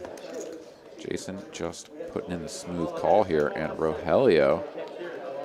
Are you feeling buttercreamy smooth? Or are you feeling a little aggro? Buttercreamy smooth. Oh, he feeling aggro. Pump it up, king. Yes, you have to do this. I like this move from Rogelio. Definitely don't want to give your opponents a free card. Make them pay this man his money. Hey, listen brought one of my favorite quotes from Rounders Up when the girlfriend finds his money and she calls it his gangster roll, but she pronounces like every single consonant in the word. She's like, I found your gangster roll. Nice. Gangster. Your gangster roll. I found it. All right, so after the raise from Rogelio, we get calls from both Anderson and Jason. That was a small raise as well, just like a min-clicky type raise. We get a king of spades on the turn. Changes nothing. It does change nothing at all. Anderson goes into check mode. Jason now with his set will be checking as well, and Rogelio, $600 in the middle. All of these players very deep. These are the three of the deepest stacks at the table. And I'd like to see something like an overbet here, but he's going to go for just 325, which is half pot. Anderson does find the fold button, but Jason now actually getting a actually decent price to find a boat or quads on the river. So he is going to put in his money. Fare thee well, King. And let's see if the run good of Jason will continue or if Rogelio's flopped flush will continue to be best. Queen of spades on the end. Brick City Knights for Jason. He's going to finish with just trip fives. Set of fives for him, and Rogelio will win if we get to showdown. Queen 8 of diamonds on a 3-diamond flop. Jason now perhaps trying to decide if he wants to go for some sort of block bet and get a cheap showdown. Is going to just elect for the check, and Rogelio, one more opportunity to go for value, flicks out a $500 pink chip. A little Pepto-Bismol. Yeah, and let's see here. This was a bet of 60, min click up to 135, bet of 325, and a call on the flop. And now a bet of 500. This just screams value. And what value does Rogelio have that Jason beats? None. The answer is none. So he is going to beat a bluff and a bluff only. And how often is Rogelio going to take this line with a bluff? Like, what are his bluffs? Naked ace of diamonds? Just like ace jack with the ace of diamonds, and you just barrel? You don't got to be a hero, baby. It's okay. It's okay. It is hard to fold a set, and it's generally not suggested to be folding sets. However, that mostly applies to the flop, and then becomes a little bit less relevant, but still pretty relevant on the turn. And then certainly on the river, it's like, all right, time to just evaluate what the raw holdings are. And like when your set is now just a pure bluff catcher, like your set is no better than a pair, right? That happened to me once upon a time. He did find the call. He did indeed. In my case, I found the fold, and I was incorrect to do so. Oh, that's right. Carolyn remembers that. Your hand against bones is the one that you reference. Yes, indeed. But truly, I mean, I'm not printing money. Hero calling in that spot. Anyway. Yep. So there you have it. Call me if you need a lawyer. Yeah, that character is one of the funniest parts about that movie, because she's so just like one-dimensionally naggy and awful. Just like rooting against her the whole time. It's like, go be a lawyer and leave our hero alone. Just get out of here. God, yeah, you're awful. Seriously. All right. So, Neil here is saying that he's played with Jason many times. Oh, and he's got some live tells here. If you notice how quiet his body language is at the table versus, just how the difference between him and Rogelio. Oh, okay. I thought he was giving us a live tell, but he's really just talking about the difference between him and Rogelio. That is definitely true. And I think what you'll find is that the players who take this like the most seriously, like tend to be very like rigid and consistent about their demeanor at the table. The players that are a little bit more recreational and like to just kind of come and have fun and stuff are going to be the more animated ones. And yeah, you can definitely pick up on some of that in terms of like whether they're exuding strength or weakness based on their Look at Apple. I love this. This is a little pile of pinks. Yeah. So Apple is one of the most amazing characters here at TCH, and fantastic player, fantastic guy, and we're really excited to have him on. This should make things quite exciting. So buckle your seatbelts. He brings the party, y'all. He ain't just LL Bean modeling. He is truly getting it in. Yes. So he's got something to the tune of like 4K that he sat down with here. We're going to get it all counted in. And I imagine that there was some back and forth between the dealer and him about, sorry, you're going to have to match the big stack. You can't just sit down with piles and piles. So, oh. Oh, he cannot chip down because he came with these chips from the other 2-5. Okay. Ooh, he got those chips the fun way. Yes, King. Oh, Apple, God, he looks Apple so has been cute known with to his chapeau. his chips from lots of different places, yes. And he's already very animated, as is the usual for him. And yeah, things are about to get spicy. Apple You here. see AJ's eyes like dart back and forth. Oh yeah. All right. So and here we go. Right off the bat, we have Jason and Apple. Let's go. Ask and you shall receive. Yes. Put it into the universe. I sure did, and I got exactly what I wanted. All right, Apple here going to just absolutely demolish this flop. He's got top pair, jack kicker with a diamond redraw. Jason, however, picks up an up and down straight draw on the turn, so a lot of outs here. Okay. Check on the flop, bet a 35, and now does Apple go for a raise? Looks like he does. Takes it up to 85. 50 more to go for Jason now. Ooh, such a small raise, such a little tickle. Yeah. Just above a min click to keep things fresh and calling. I'll take a flat. And call he does off to a 10 of clubs on the turn, and this is actually a card that's going to favor Jason a heck of a lot more than Apple. However, with the 3 diamonds on board in it, and the fact that he got check raised, or not check raised, but raised on the flop, it's a little bit tough to go ahead representing. But Jason's he's gonna go for it. He says, "I've got all the 10s, you don't, so let me just bet 125 and see if you'll fold." Something like 8s. You want to talk about ranges, or you want to talk about a real hand? Yeah, I think that may have worked in a certain universe if he bet bigger, right? But like that bet was just never a 10. Yeah. So a little bit strange on the bet choice size. I mean, maybe I'm wrong because the 3 diamonds, like maybe a 10 does go a little bit smaller for value, but still I feel like you're going to size up a bit more. For sure. So anyways, Apple not buying it and snaps him off, and everybody gets another little look into the Jason strategy of like play all the cards and just bet and stuff. So just bet and stuff. Well, let's see if we get some more players. Ooh, back. restraddle, let's go. Apple, it appeared as though Apple goaded Will into putting on the double straddle, so here we go. Nice. Gordon saying Apple looking so fly tonight. That is absolutely right. Like a G6. That's right. A Gordon G6. All right, Jason. True Gordon, did you form. ever go bowling, or are you a liar? Yeah, let us know in the chat. What did you bowl? Let us know if you got 300. If it was sub 200, I think you owe me money. Jason here, true to form, 8-7 off on the button, just raising all of the cards. And once again, just going to go ahead and flop pretty well. So he's got an up and down straight draw. Will the nit 2 overs. Does have the king of diamonds, so I think Will is going to peel off at least one street. 177 in the middle, though. There's a bet of 100. Will is going to look him up. So off to a turn we go. Jason looking to find a pair or a straight card. It's an ace. Will checks it over to him, and Jason can just continue betting. I mean, this is just pretty fantastic for him. Will now sitting on nut no pair. And as is the usual, Will just let that one go to the continued aggression from Jason. And Jason will just continue to apply pressure, continue to win pots. And until someone really mixes it up with him, I think he's just going to keep getting away with it. Pound it through, King. Gordon here saying that they had a league coming in, so no, he didn't get to go bowling. Oh, that's unfortunate, buddy. So sorry about that. But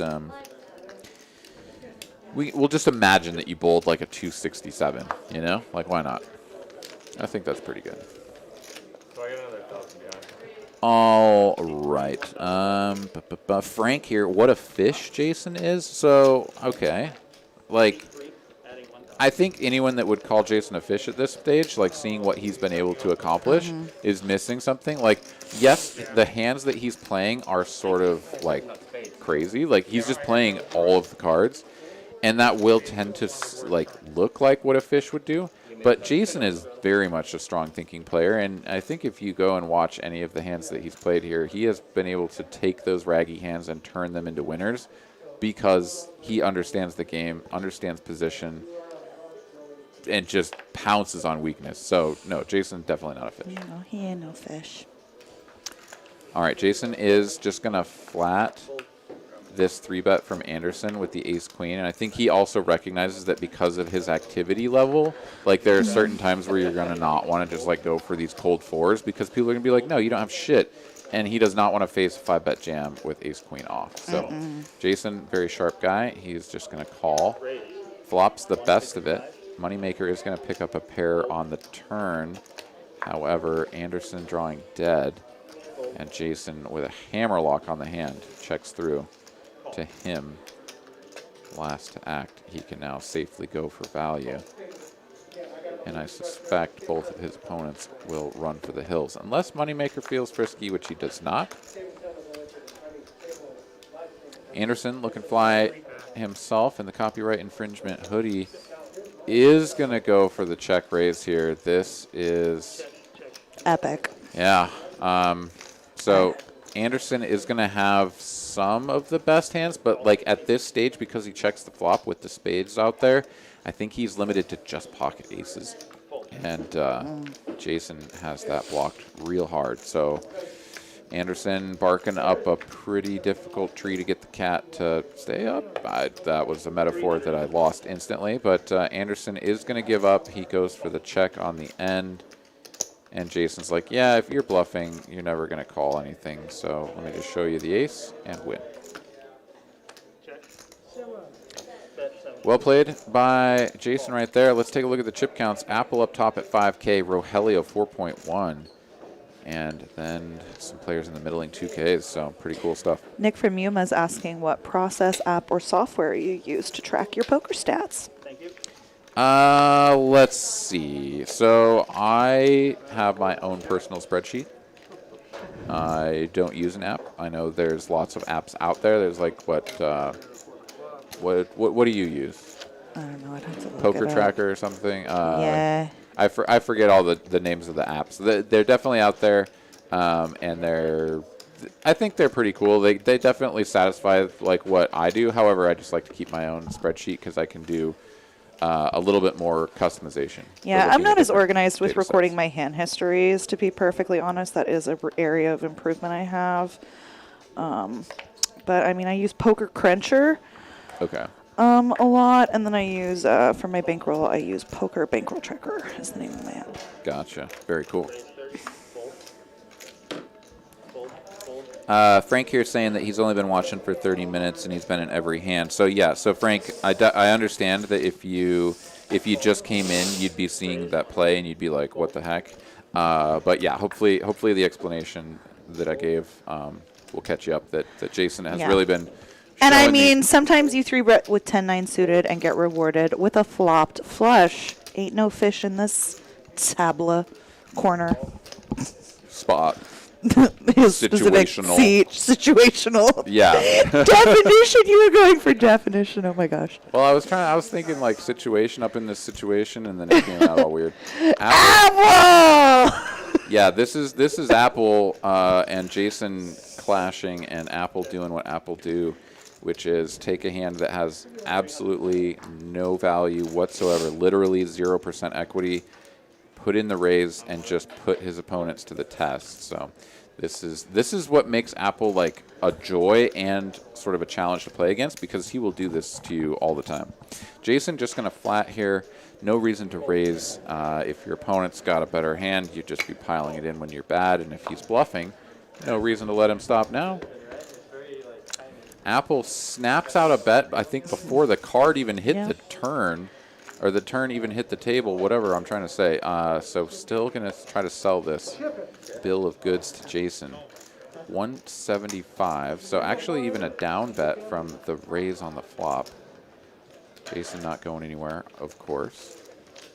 Flicks in the call. And Apple, look at that body language. He's like, ah, shit, this guy didn't fold yet. I really thought this was going to go differently in my head. Okay, Apple has checked now. He has given up on this whole story that he was trying to tell.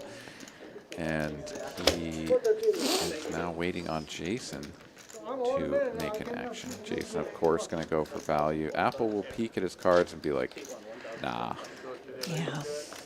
game's over, man. Game over. And Jason going to ship another nice pot, adds $535 more to his stack, and that puts him up to 3K solidly in third place there. Next biggest stack down with Jeremy and AJ sitting on 1.8K apiece.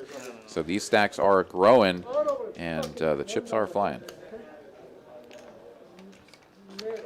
And it looks like we're going to do another dealer change PLO single board bomb pot.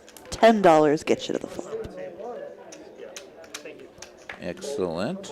All right, cool, Frank. Glad that we got you all caught up. And my name is Aaron Aaron as well, so you can always address me as that if you would like.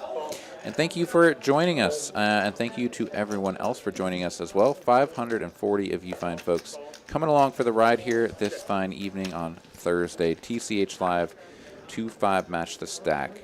We got 157 likes on the counter. We appreciate you all for doing that. And anybody who has not had an opportunity to hit the like button, please do. Help us out. Rear back and eviscerate the like button for us. All right. Found some good words that all came together smoothly that time. My words were just sort of... Excellent word selection. The syntax was nice. I really think you nailed it. Thank you. I appreciate that a lot. So here we go. We got James slinging cards here on this PLO bomb pot, as he has just taken a seat in the box. Get all these cards scanned in, and then we'll see who blasts off to the moon. To the moon. Right. That's a RuPaul drag song. Oh, is it? Okay, cool. Or RuPaul song. I don't know why I added that superfluous drag, but yes, it's a RuPaul song. Well, no, I think that it helped me understand that it was yet another piece of pop culture that I don't really pay attention to. Or care about in any way. Yeah. Jason here has a diamond flush draw and a gutter, which is way, way, way behind Christopher's queen high flush draw. Razor Pup has the ace of diamonds, but it's all by its lonesome. Nothing to go with it. William has top two pair, King Jack, which is the best hand at the moment. He's up against several drawing hands, though, so we'll see how he navigates these waters. Apple has a mystery hand. We don't know what he's got, but he's calling the bet of Anderson, who has top and bottom pair for the inferior hand. Will is going to call. Christopher will come along as well. We're going to go four ways to the turn. Still trying to get Apple's card scanned in. He's struggling a little bit, trying to get all those cards on the scanner at the same time. The trick is that they all have to be on the scanner simultaneously, because it doesn't want to just pick up random cards as they get pitched out. But we are off to an ace of spades on the turn. Maybe Apple's got a little Queen 10 surprise under there. Perhaps. Anderson has picked up a fair chunk of equity, as he now has the spade draw to go along with his top and bottom pair, which once again is inferior to the two pair of Will the Nit. Without knowing what Apple actually has, of course we cannot attribute any of the percentage pool equity to him, but he is calling, so whatever he's got, he's feeling pretty good about. You putting him on diamonds? Maybe Queen 10? I think he raises Queen 10 though, right? Yeah, most likely. I mean, truly, with this diamonds, yeah. Apple is going to have the diamonds. Oh, wait. We've turned over cards, and Anderson is showing his hand, so perhaps King, Apple, a lone king, going to take it down? Or King 4, King two pair. 4. And Will the Nit had the better two pair and let it go, so yeah. Let's see. We're still trying to get an idea. Okay, Apple here had King 10 6 6. All right, there you go. Okay. Yeah, he said I have a king, so I'm in there. I love it. Apple's VPIP already at the top of the chart, 60%, and I'm sure it will not be going anywhere anytime soon. So Got to be in it to win it, I heard. Yeah, Will the Knit kind of kicking himself there, but he was also in kind of a weird spot, I think. Like, the action just didn't make you feel like King Jack was, like, super strong. But there were so many draws out there, too, that it was also like, should you be folding top two? I don't know. Yeah. No, always I tough. love action. I mean, we all love action players. I particularly do enjoy watching them a lot, too. One thing I've been noticing Fish saying, my new pet peeve coming from Fish is this, like, you know, that you take a couple big pots off of them and then they win a smaller pot off you and they're like, oh, why was that pot for only $50? I'm like, because you bet $50, baby. You gotta, like, build the pot if you want to win a big pot. Yeah, that's true. Yeah. Yeah, and that's an aspect of the game that I think just a lot of sort of more recreational players, they struggle with is like, they have a really good hand and they're like, I don't want them to fold, so I'm going to check. So scared, It's so like scared. every street that you check is a street that the pot doesn't grow. And like you find yourself at the river where you have the stone cold nuts and there's $25 in there and you're like, cool, now I guess I bet 20, right? Please call, please call, please call. Yeah, and it's like, well, yeah, maybe they were going to fold to a flop bet. But if they actually had something or a solid draw or something, like they were going to call or they were going to raise, right? Like give them an opportunity to help you build the pot. But like you can't just rely on them to do it all by their lonesome. Anyways, just a tip here with Aaron, Caitlin Komeski, super producer Carolyn running the show. Oh my gosh, I'm too loud, I'm too quiet, I'm too loud, I'm too quiet. Y'all, let me be. Yeah, sorry about that, guys. It's just gonna happen. You know, we're gonna have sound this way, that way, and all of the ways. Okay, Anderson. And they don't call me broad laughing because I shut the hell up the whole time. They truly don't, y'all. This is true. Rogelio's going to let go of a couple of jacks. He said, that's not the flop I was looking for. But Apple has bet 60 with literally nothing, 8 high. Anderson looked him up and has turned 2 pair. Anderson going for the check call as Apple continues to tell this story, betting 300 with 8 high. And a river deuce. And Anderson goes for the check call again. Apple has just blasted off 3 streets here with 8 high, playing the board at the end. And Anderson's going to be like, cool, I win. Catch. Yeah, he did. He assumed the punt return formation and executed flawlessly. Well done, Anderson, picking up that very nice pot as Apple went blast out and didn't have squadouche. Or did have squadouche. Whatever. Welcome back to the chat, Victoria. How's Houston? Hello, hello. And thank you, Nick. You're correct. It is announce us. Dun, dun, dun. Yeah, welcome back, V. And cool. Ugh, 3 outed by Matt Berkey of all people. Ugh, sorry, V. That's rough. Oh, that is unfortunate. Were you playing in the tournament or a cash game there, V? I would presume it would be the tournament, but I guess I don't know. Yeah. Colin Pinkerton saying, criticizing the fish? You have a lot to learn about being a quote-unquote pro. Well, I didn't say it out loud to his face. I said it to Aaron into a microphone, Colin. But you were absolutely right. It is not good practice to be mean to the weaker players at the table. That is definitely true. That is good advice, Yeah. Colin. You are not wrong. Yep. Moneymaker here with a mystery hand. Going to put in the call for 70 after Apple 3-bet Jack 5 offsuit. Rogelio in there as well. So I think already some of these players, I mean, obviously like pocket 10s, as we see now that it's scanned in, and Ace Jack are reasonable holdings. But I imagine that both of these players have picked up on Apple's willingness to just go blasty. Apple is going to flop bottom pair here, but it is behind the pocket 10s of Moneymaker, who is going to ship it in. Now over to Rogelio, 2 overs and a whole lot of not much else. So, Moneymaker, tired of watching all these chips fly back and forth in front of him. He's going to get it all in with 10-10. and he is way out in front. Apple going to make the call. It was only another 400 for him. Pot goes up to 1.7K. Top card on the board. Pairs and a 5 rolls off on the end. Okay. And Apple says ship it. And indeed, Moneymaker's chips will get shipped across the table. He was in a fantastic spot, had to Yeah. fade 2 outs, and couldn't do it. Could not do it. I suppose the jack was live as well, so let's call it 5. So had to fade 5 outs, couldn't do it, and Apple is the recipient of that obliteration of the man across the seat or across the table in the 1 seat, and that was a very fantastic tip that that Apple just delivered to our man James here for that. That's why you stay in there with Jack 5 Motown. Absolutely, the Motown crusher right there.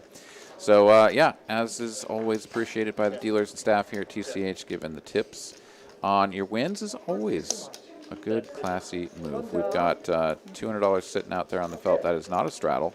That is, in fact, just a player asking for some change from Jason across the way. So get that shipped over there. We had Bedtime Story 31 asking what VPIP is. That is you voluntarily entering the pot. So that is raise first ins, and that is also limp. So if you're a limp heavy player, you're going to have a higher VPIP.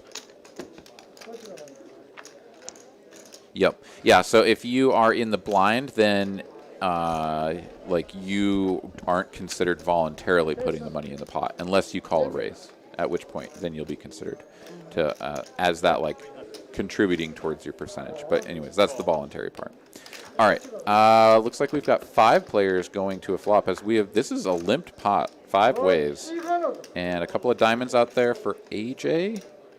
Looks like the best hand at the moment in terms of absolute strength is Rogelio here with top pair of 10s.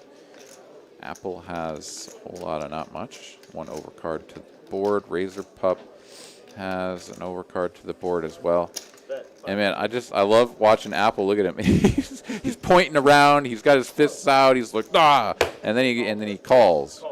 Or bets, or what did he do? He called. Okay, Rogelio bet. Roberto Benigni, winning an Oscar. Yeah.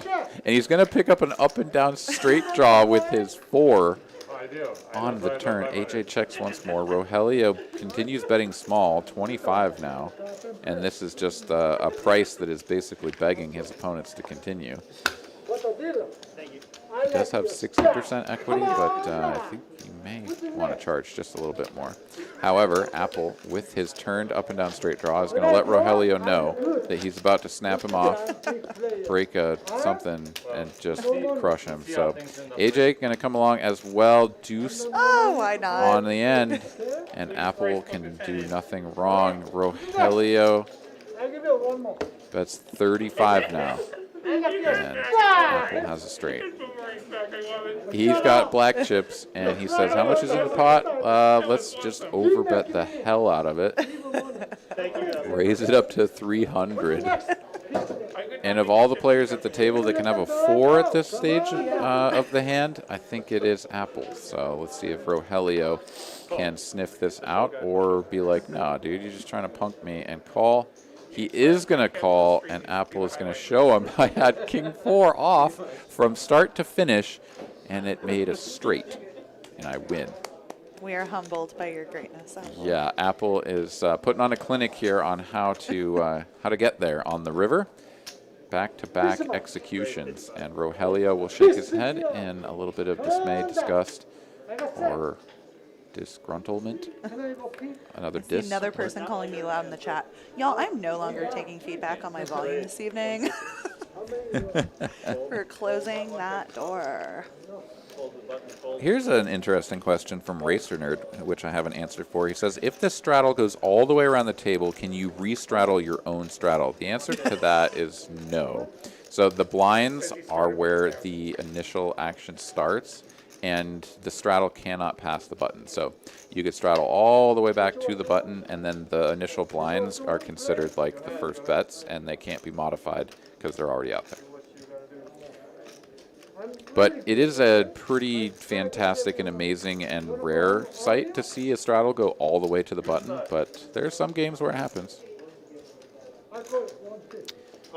This is probably not the game for that, but kudos to you if anyone out there in the chat finds themselves at a table where the straddle goes all the way back to the button. Kudos to you. A girl can dream. 173 likes on the counter. We are blasting on up towards 200. Thank you guys all for everything that you do and for giving us that little bit of appreciation as always.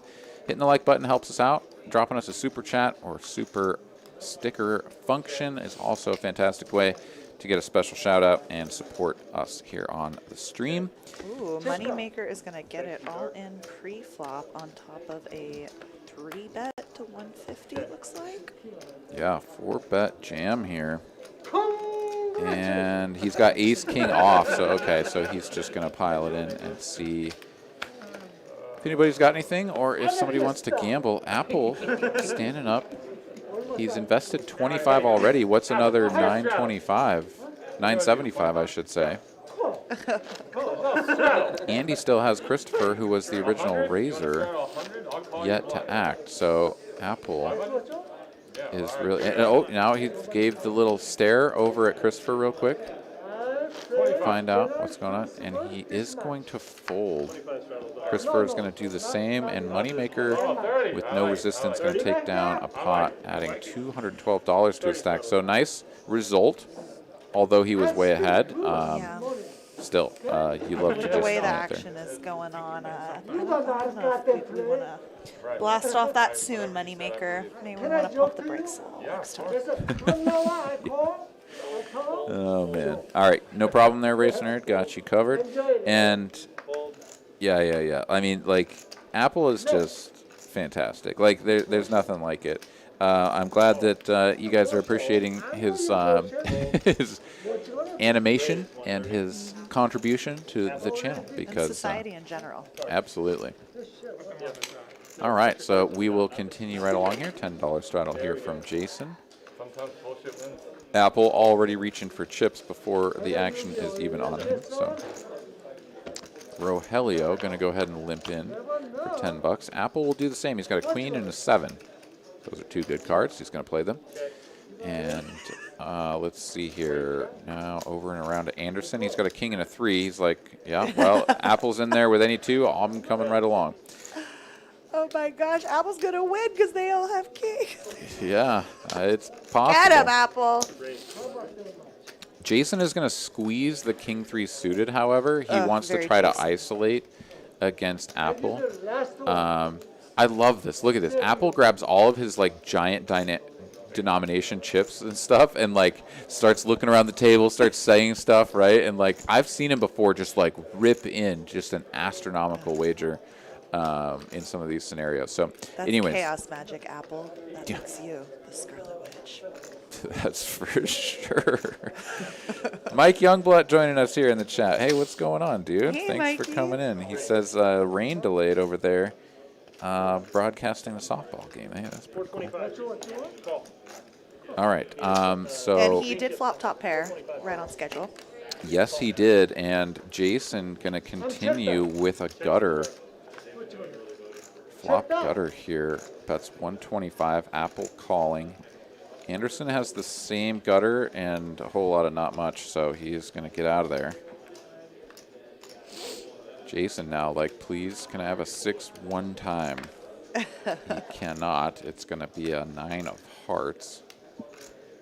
No heart on the flop, so that's not going to give him any sort of backdoor flush opportunities. Apple going to come out blasting with his pair of 7s. Bets 275.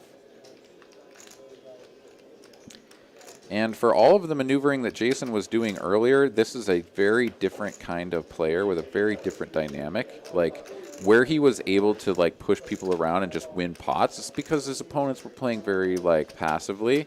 Now Apple comes in and it's just like, I'll blast you back with any 2, like, all the time. Jason really thought he was in a good spot before he got there. Oh, I mean, I think this is fantastic. I hope we see, like, 4 more hands between Jason and Apple before the night is up. Please give it to us. Yeah, Mike, you're absolutely correct. Apple is the funniest man alive. Apple getting all the flowers in the chat. We love to see it. Y'all are not wrong. All right, so moving into the last just about half hour of the broadcast here. So yeah, make yourself known if you have any questions, comments, or anything just for the crew here. definitely let us know here in the chat. And Neil here saying Yep. very true that Apple took the table from Jason. That is pretty much like, but Jason was in control, right? Yeah. Apple has seized the wheel, but he is like that madman, like steering left and right, Fury like Road. yeah, handbrake turning and stuff. So like, yeah, he may be the captain, but I think the level of control is slightly different.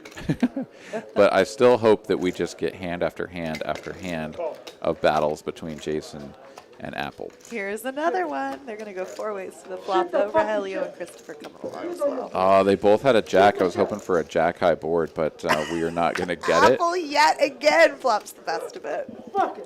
Yeah, 9s and 7s for that man, and he quickly fires out a bet of 50. Nobody else with a whole lot to continue with. There's some backdoor opportunities for Rogelio, but he hasn't shown a tendency to stick around with those hands too well.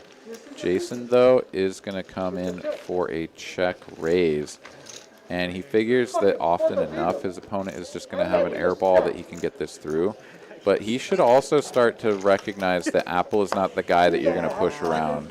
And he may just have to learn that one the hard way, as this check raise is going to get instantly called. Zachary Carroll, you're absolutely right. Look at me. I'm the captain now. Yep, that sounds like something we would say. Jason continues telling the story, bets 300 now with Squad Douche. Another 9 comes off, so now Apple's like, yeah, bro, like, what do you got over there? Because I have a full house. And Jason would have to gut out a truly astronomical wager here to sell a story that could ever be believed, and I just don't think it's possible. Yeah, I think, yeah, betting 500 is honestly probably the right thing to do. If Apple... Did he just fall? No, he called. Oh, yeah. Gosh. No, This no, scared me. I was like, what is going on? No, that is the flourish of the Apple being like, listen, bitch, get out Not the way. in my house. Yeah, went to showdown, 75% for Apple. His VPIP going to be up in the 80s, 90s, whatever. Yeah, so let's just analyze that play. So betting the 500 there, like, obviously not going to work when Apple has anything, but I don't think that was a bad bet because all of the missed draws, like the 8-10s of the world, the Jack 8s of the world, those are going to run for the exit. I don't disagree, but also, and I mean, we've given Jason his flowers tonight. He's a very capable player who has very creative play. I enjoy watching him play, but for sure, maybe we don't want to go bluffing into Apple on the river. And that was also a super thin spot. There's 3 9s on board. Like, what are you repping here, right? Like, you got a 7 and you're still going, like, check raise and everything. Like, now you're down to quads? Repping quads is hard to do, man. I mean, that's a hard thing to do and get away with. So, yeah. Maybe I think that was just more of a case of the spot than it was necessarily just being up against Apple. But it certainly didn't help that he was up against Apple. All right, here we go. Jazzed. He is super jazzed. He's pumped. Now and he's got a got hand. suited Broadway. Let's go. Yeah. Look at him. Oh my God. Everything has like a flourish and like a pizzazz. Oh yeah. Every hand is a new lease on life. It's a new production, and Apple is the Well, producer. I hope Apple watches the stream back, and if you do, Apple, turn on the chat because you have found your new fan base. Yeah, dude, everybody big fan. Let's see. David Pratt here in the chat. What's going on? He says, I completely agree with that analysis for anybody except Apple. He's not folding to anything ever. Well, okay. I mean, but I also think Apple could show up there with like the up and down straight draws on occasion, right? And then is he really going to call with 10 high for 500? I mean, even someone who's a little bit crazy is probably going to fold a 10 high there. At the end of the day, it's whatever. But yeah. Anyways, thanks for joining us. Thanks for dropping that in the chat, David. Always good to see from you. Let's see here. And what's extra boss about Apple is that he can give away so much live information by being as vivacious and boisterous he is, and still go on complete heaters and destroy the table and have all these pros scratching their heads being like, where are you, why are you, what is happening? Yep. Yeah. No, it can be very challenging to play against that man. Christopher is in the mix with him though after putting in the 3-bet and getting called. Check on the flop. 8 of hearts on the turn. Apple checking once again. Christopher going to continue checking. Would love to get to showdown at this point. Just hoping to fade whatever 2 cards Apple has, really. And he's so happy to get there. Not even going to bet it. Yeah, just check. And I will take what is in the middle. Thank you very much, says our boy Christopher here. Just so glad to still be alive. Yeah. That's what Christopher's saying. Except for he's saying it with a German accent. By the way, we have a seat open. I don't know if they. Gordon says the Apple is starting the "Who Let the Dogs Out" chant on the table audio. That's fantastic. Oh my god. Oh my god, yes.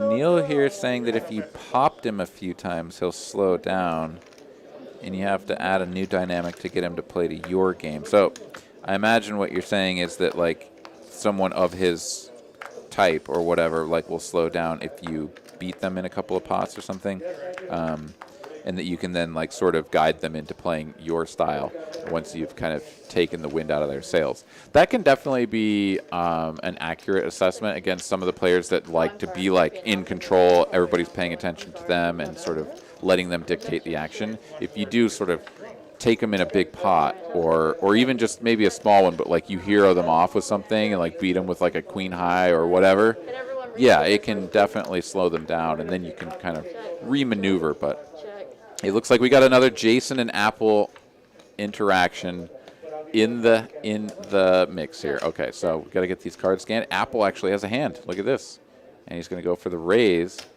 Oh my god! And Jason's calling. This is the gift from the gods right here. Jason and Apple going at it. Apple flopping the best of it, but Jason has a draw to Broadway, but he needs one of those queens to peel off, and there's only a couple left in the deck. And Apple checks. Snap checks it over. Jason says $50 to go here. 50 into 250. He's going to bet 1/5 pot at the man and see what happens.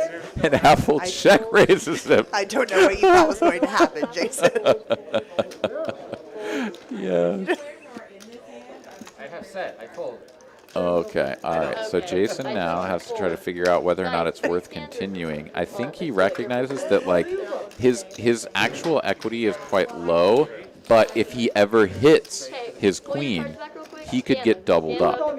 So you have the implied odds of continuing here. Yes. He's in fact thinking about going for a 3-bet. We haven't seen a flop 3-bet in I don't know, ever? This is exciting. 425, and Apple calls, of course, and Jason's like, come on, man, like, fold at some time. Fold one time. Oh, my God, it's a queen! Are you kidding me? Are you kidding me? What the hell just happened? How did that happen? Okay, Apple now has 2 pair, and Jason has hit his miracle card for Broadway. He now has the Stone Cold Nuts. And Apple is now drawing to a king or a queen for a full house or a jack for them to both be playing the board.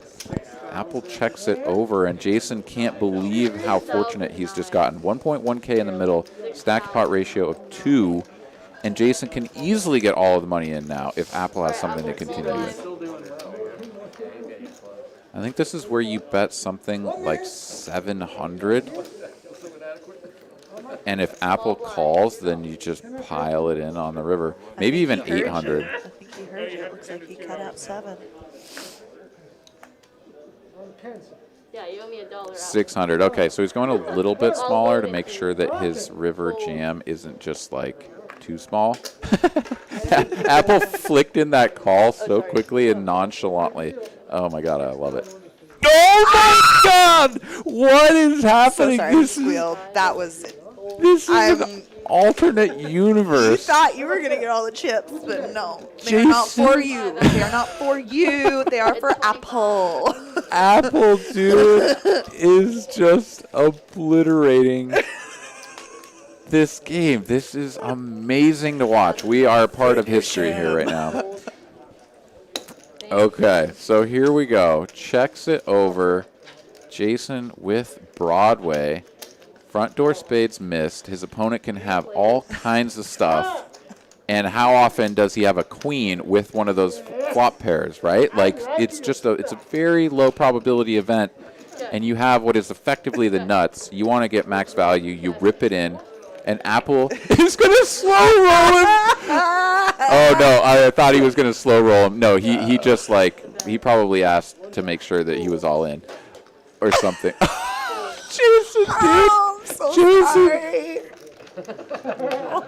Jason shows it like, what the F just happened? Jason just got What his is soul ripped out of his body by Apple. Look at him laughing under the hard not to mask. still love him though, even when he completely rivers you and pelts you. Yeah. Like, but you're a good time. The look on his face right there was just, what just happened? Oh my God. All right. Well, if that wasn't one of the most amazing things to have witnessed on live television, thank you guys for being here for that. David Pratt, is this real life? That is exactly right. That was unbelievable. Oh my God, dude. Dude, thank you guys. Thank you guys for joining us. Thank you for being there. Thank you for hitting that like button. We appreciate you all. JTN here. Under normal or under normal conditions, ... playing Apple is nowhere near normal. Yeah. Oh, that's very true. Very true indeed. Oh my goodness. Well, that was exciting. And we've got just about 20 minutes left in the program, if I'm not mistaken. Are we going to end on time, or are we going to go a little bit longer? All right. Super producer Carolyn saying that we might get just a few extra minutes, as Apple has just left this gigantic mound of chips in his spot and like gone out for a smoke. You have to. You have to smoke a cigarette after something more my satisfying God. than sex happens to you. Yeah, that was pretty great. All right, my phone is about to die, so I'm going to let it charge up for just a second here.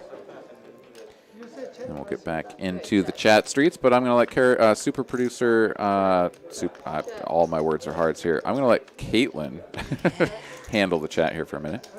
Anderson here has ace king, and he's going to raise it up. Jason just got wrecked, and he's like, I'm going to fold now. I'm just not going to play this hand. Yes, Ryan manifesting putting a coins apple lineup together. That would be quite tasty. That would be, yeah. Coins and apple at the same time. I would demand to be on that table. Yeah. Demand, request, grovel, beg. Yes, all of the Sell above. as many organs as I need to make it happen. All right, here. So Anderson betting 60 on this flop. He's got a gut shot to Broadway. 2 over cards. Will the nit gonna call with bottom pair backdoor flush draw? He picks up a club on the turn, giving him that additional equity, and he is also still just best. We go check. Anderson slowing down, and check the river as well, which is a meaningless, harmless, innocent little deuce of spades.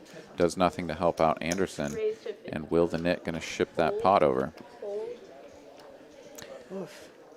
Yeah, I'm all right. sorry, I haven't recovered yet. I don't think anyone has. We went through a lot together. That was Someone crazy. was like, the screeching and screaming is not necessary. Like, I'm sorry, were you watching? Yeah, Yes, did you it was see how that hand happened? absolutely Yeah. necessary.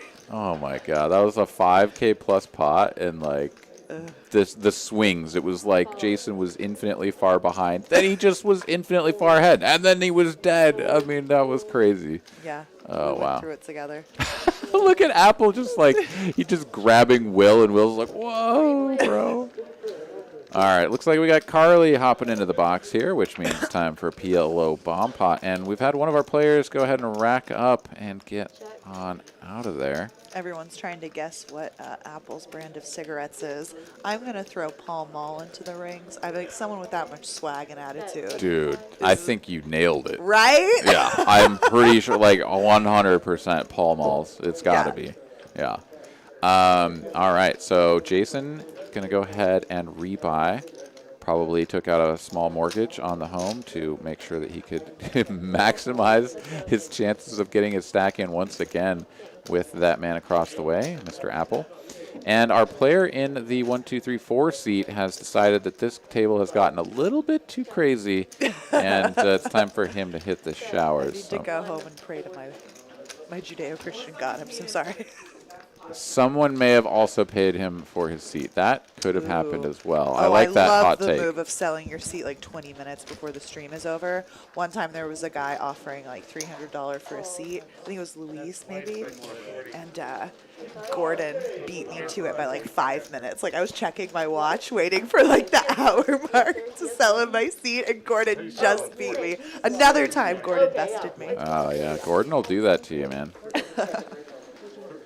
From time to time, the G-Bag will get you. All right. We got PLO Bomb Pot here going as Carly going to get 4 cards pitched out to each one of these players, and we'll get somebody seated into that 4 seat here for the remainder of the broadcast. Just a little bit more time to go here. And let's see who comes out on top of this one. I imagine Apple will be seeing at least the turn, if not the river. That would be my guess. All right. Start getting these scanned in and take a look at this flop, which is all clubs. 9, 8, 3, monotone. Who's got the clubs, Where are baby? the clubbies? Show me the clubbies. There's only the deuce of clubs showing right now, so Apple could actually just have them. Jason Yeah. also has a mystery hand at the moment, and literally look at all of these hands, and the deuce of clubs is the only one we've seen. Wow. Jason He's and gotta have Apple them. could have like 4 clubs in hand. God, I want them to both have clubs right now so bad. There's another club on the turn, and let's see, no, like literally nobody has a club. What is going on? The clubs are out there somewhere. I guess they're lurking in the stub, and is that it? I mean, okay, so AJ has a queen high straight here on the end. If nobody literally has 2 clubs in hand between Jason and Apple's hand, then the queen high straight is going to be best for AJ. Raised to 50. As we do indeed have our new player coming to join us. Welcome to the game, sir. As once again, check. Jason now going to bet $50 here on the end. Apple's calling. The 2 hands that we don't know what they have are going at it. And AJ will fold the queen high straight. He's got the nut straight, but he's like, one of these guys has to have clubs. They have to, right? They both do, because Anderson folds his set of 3s face up. Jason shows down. 10 high clubs, maybe. I see the 10 of clubs. Is that indeed what that is? Queen. Heads up. Queen 10. Queen 10. He bet the queen high straight for $50. And Apple had jack high clubs. There it is. All right. You little snake in the grass. We love Yeah. you. Check. You bet 50. Cool, I call. Nicely I didn't want to press played. my luck. Yeah. Oh, he had an open-ended. Well, no, I guess he just had a draw to the 10 of clubs for his own straight flush. That could have been exciting. And there's a whole lot of chips sitting out there in a stack. I'm not sure. Okay, there it is. He's just gonna pull that back. I was hoping that was just gonna get pushed to Carly. Like I won a like $200 stack, and I'm just gonna give it to you. This is thoroughly reminding me of the first stream we ever commentated together, where Jay Stack ran it up like crazy. Oh yeah. No. You should have seen. You just missed it. You were looking at the chat, but the way that he gave that tip to Carly, he put it out there and like smoothly like slid it over and was like, "That is for you." It was very nice, very lovely. My payday.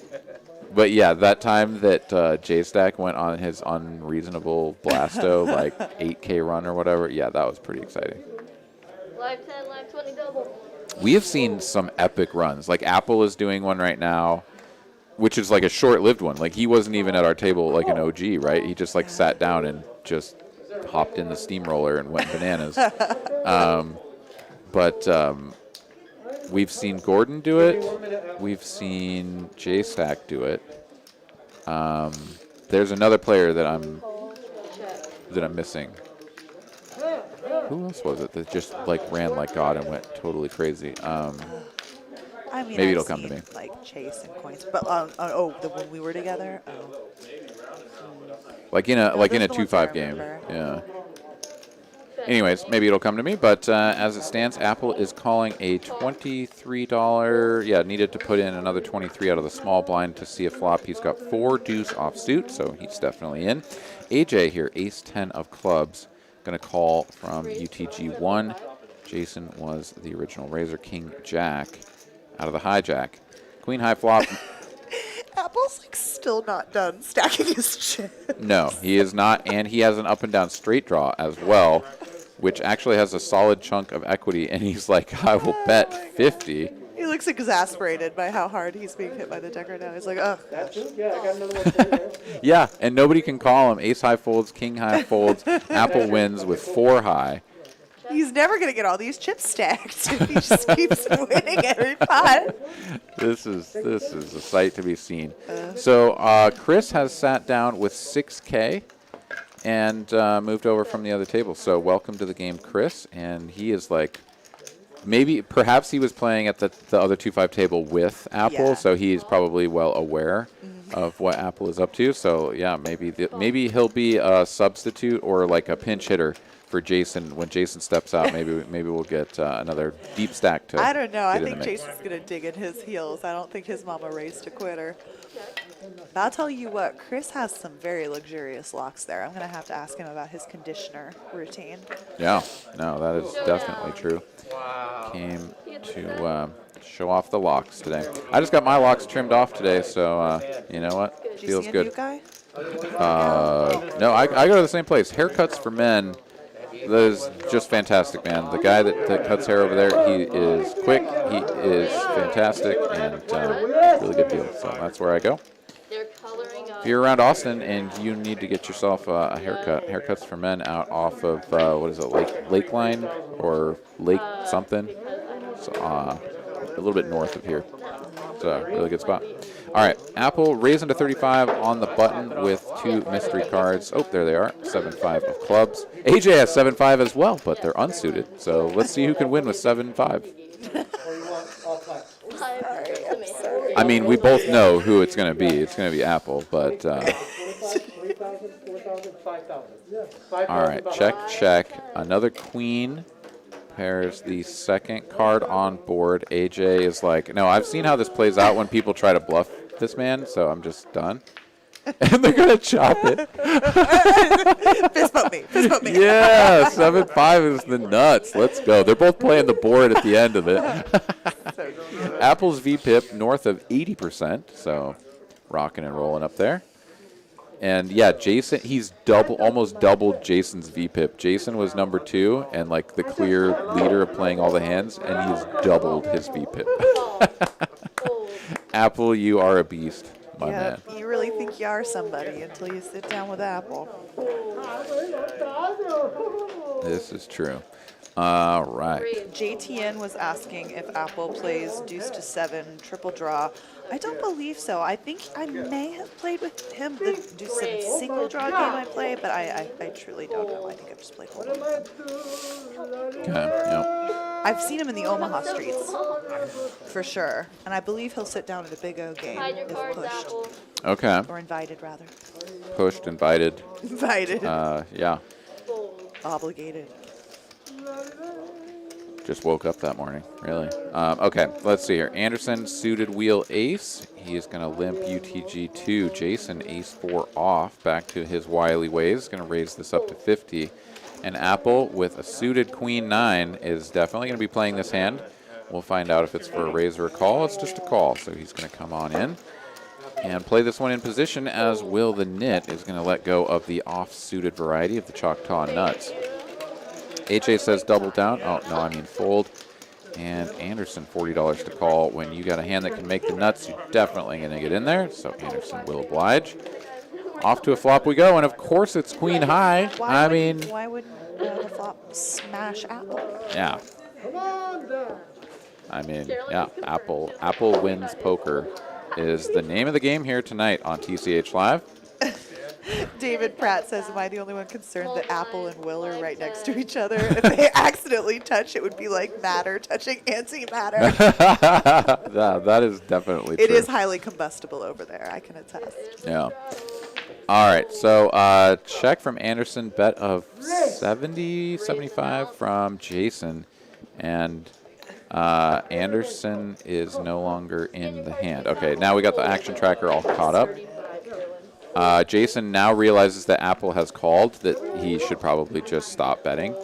And Jason now facing a bet of 140 from Apple with just ace high, no draw. All right. Jason is going to go for the check call here now. Says ace high might be good. Maybe I'll hit my ace. You never know. So check call, king of spades comes off on the end. Jason, not again. No, Jason checked. Oh, he was calling. Bet 65. Fold. Oh, you're right. Hero call or? No, you're right. He did. He did bet into him again. I think it was a check bet of like 125 or something. No, wait. What? Apple just put more money out there. Okay, we're trying to figure this all out. Oh, yeah. Oh, this was still collecting the bets from the last hand because I think Jason had put out oversized chips and needed change. So then Apple checked in the dark on the end here, and Jason checked once he realized that he could just check and get to showdown. Okay, so kind of a weird hand there, but Apple wins, of course. Tips Carly once again, as you do, and is always appreciated. And now he will go back to doing what he does best, which is assemble his chips into piles. An infinitely in the act of chip stacking. Yes. Dude, what a heater, man. I mean, this is just crazy fun to watch. Yeah, another 5 for Carly. Why not? Love that, man. All right. So we're back at it here. A couple more hands before we pack it in for the evening. Thank you all for joining us. Thank you for sticking around. And again, for those of you who have been with us since the beginning, sorry to all of you who had to suffer through our initial hiccups, but we did get it sorted out.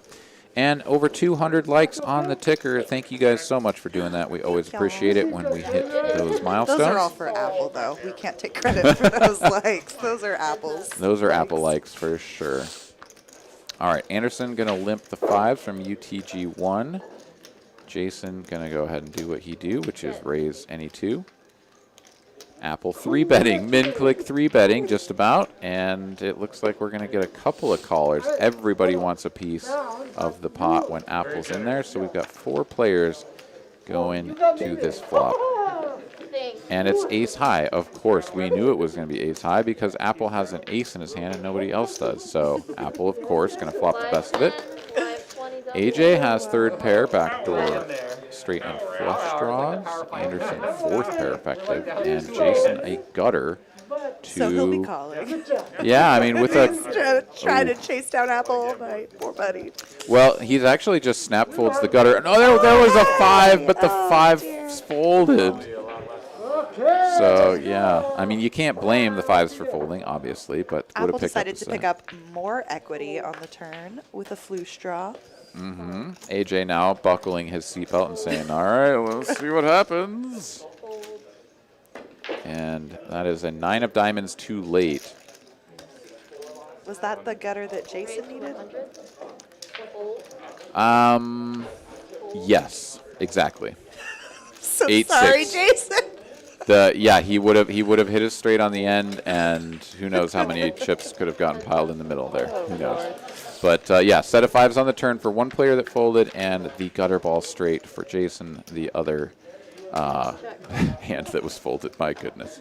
So yeah, Apple can do no wrong. He gets it in behind, gets there caught up on the river, or just has his opponents fold out before they would have hit their miracle cards to take a big bite out of him. So running good. Oof.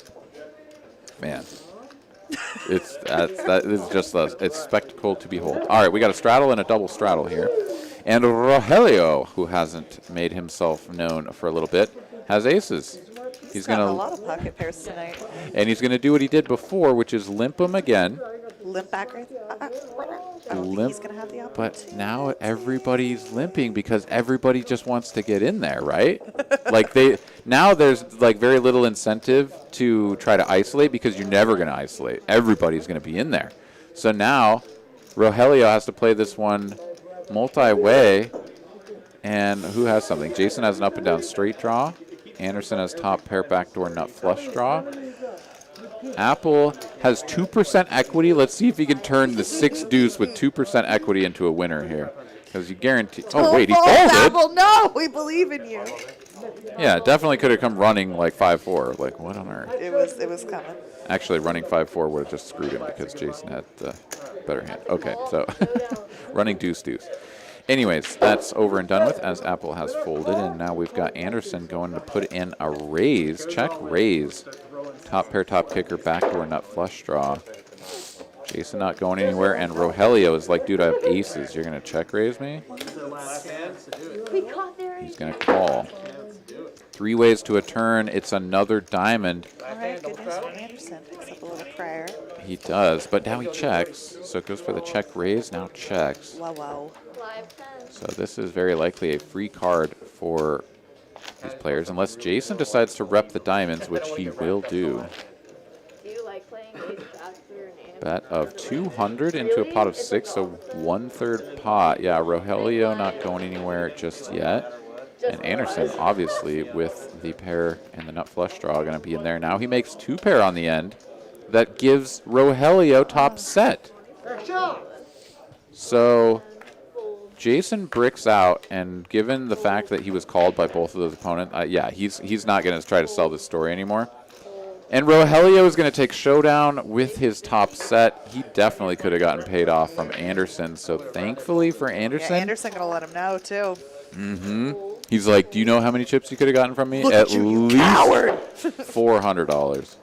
Well, maybe not at least, but probably at most 400, which is not a lot. Not a little. That's a few clams. Yeah. All right, Apple here sitting on 9.2K at a 2-5 match to stack game. Chris on 6K. Yeah.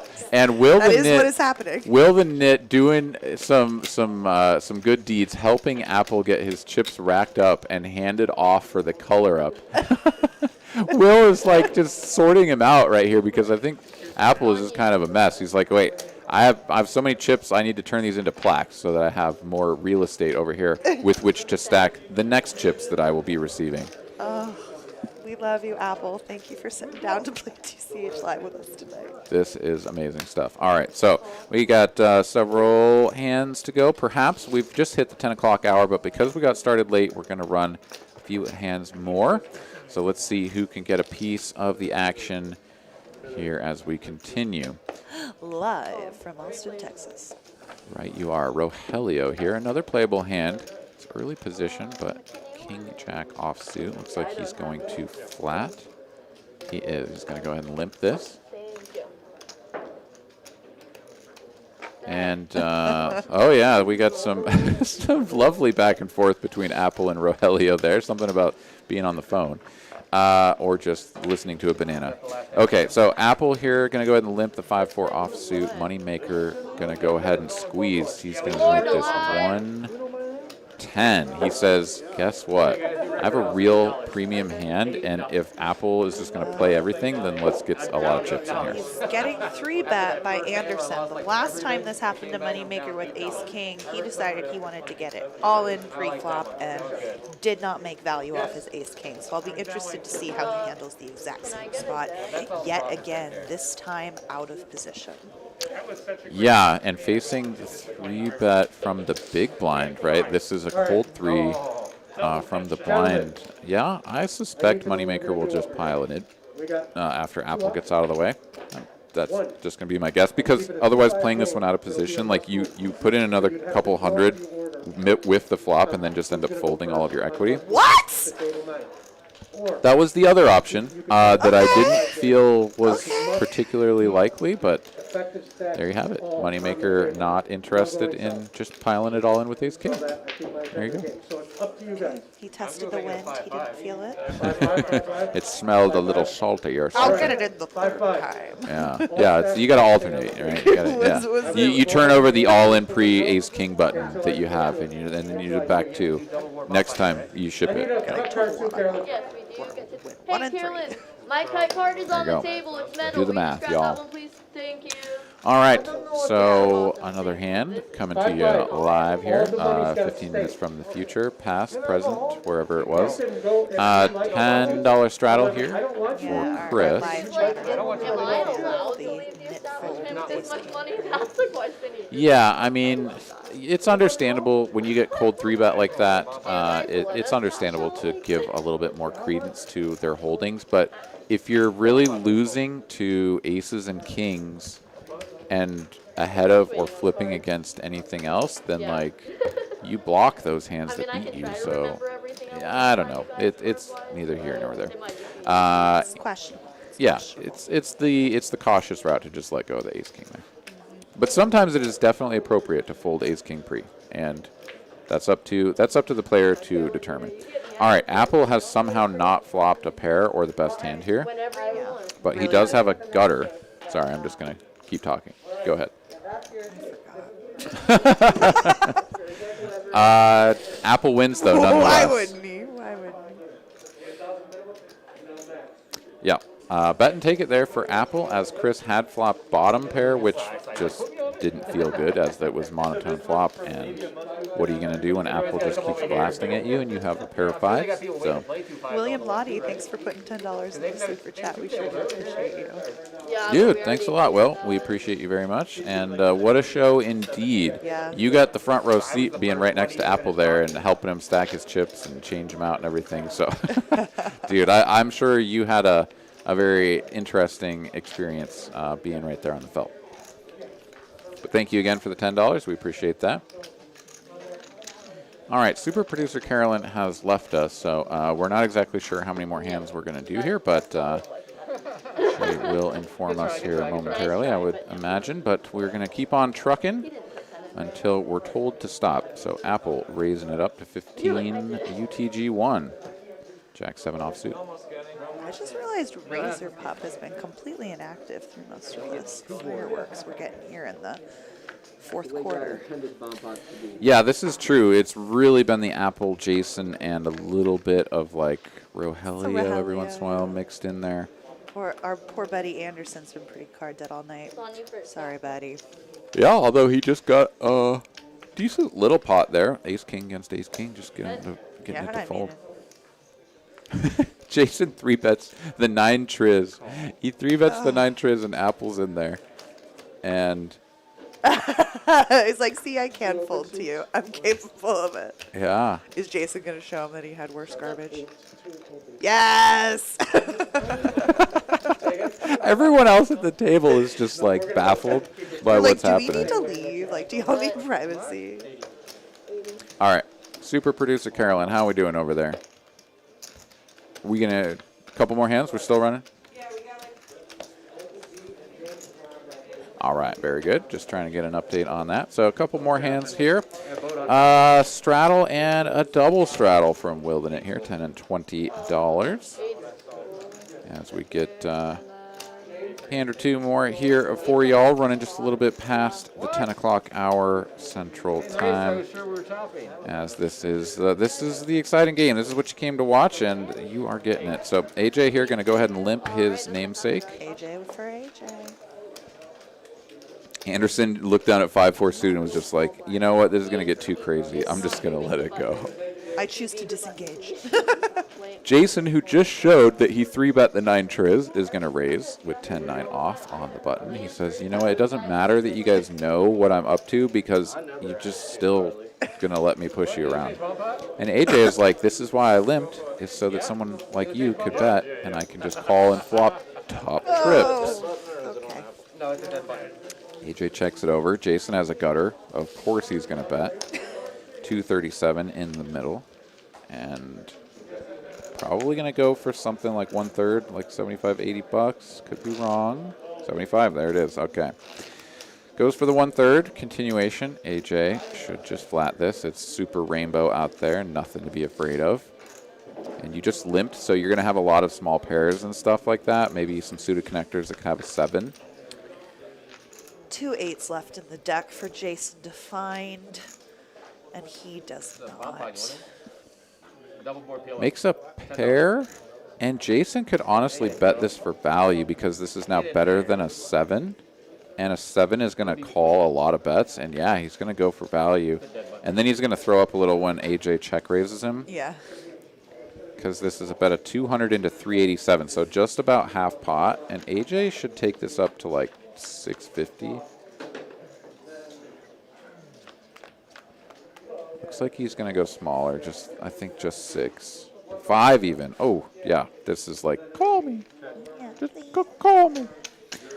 And Jason, I mean, now he's got to ask himself if there's ever any value that he beats. He says, yes, there is. Oh. AJ can do this with value, like a weaker 9 or a 7, I guess. But he's going to pay it off. Yeah, AJ, well played there, and gets max value. Some guy in the chat said, hey, Aaron, you're a poor man's Nick Schulman, but I still prefer you to him. Nice. It's like backhanded compliment, front-handed compliment. Hell yeah, man. Well, you know what? I'm not working for Poker Go. This is true. So, or whatever, or ESPN or whoever the hell. Schulman energy for sure. I see what he's talking about. Thanks, man. Well, I appreciate that from both y'all.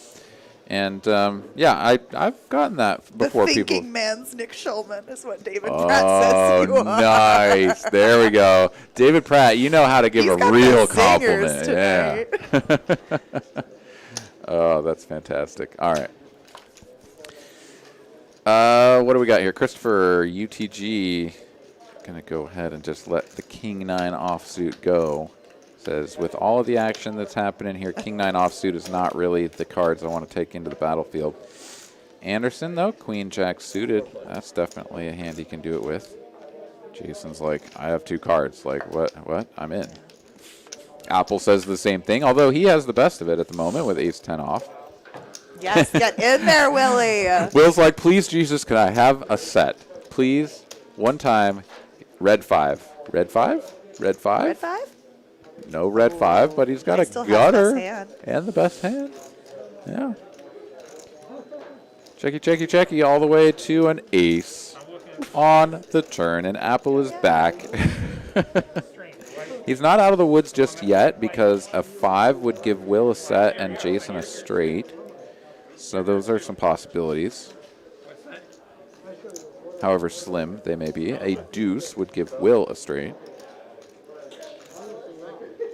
Apple bets 80 as Rogelio packages up his betting tokens. Will gonna call the 80. He says, "Nah, we'll still hit something here." In fact, he can hit a 6 or a deuce, so he's got the double gutty working. Jason gonna come along looking for a 5. Nobody gets it. Apple runs out top 2 pair. Like, hell yeah, like a boss. Top 2 pair like a boss. Sometimes I prefer to go into the back through the back door because it doesn't wake mother. I don't know. What was that? I don't know. It's getting late. A long lost reference from, I don't know, somebody else's only.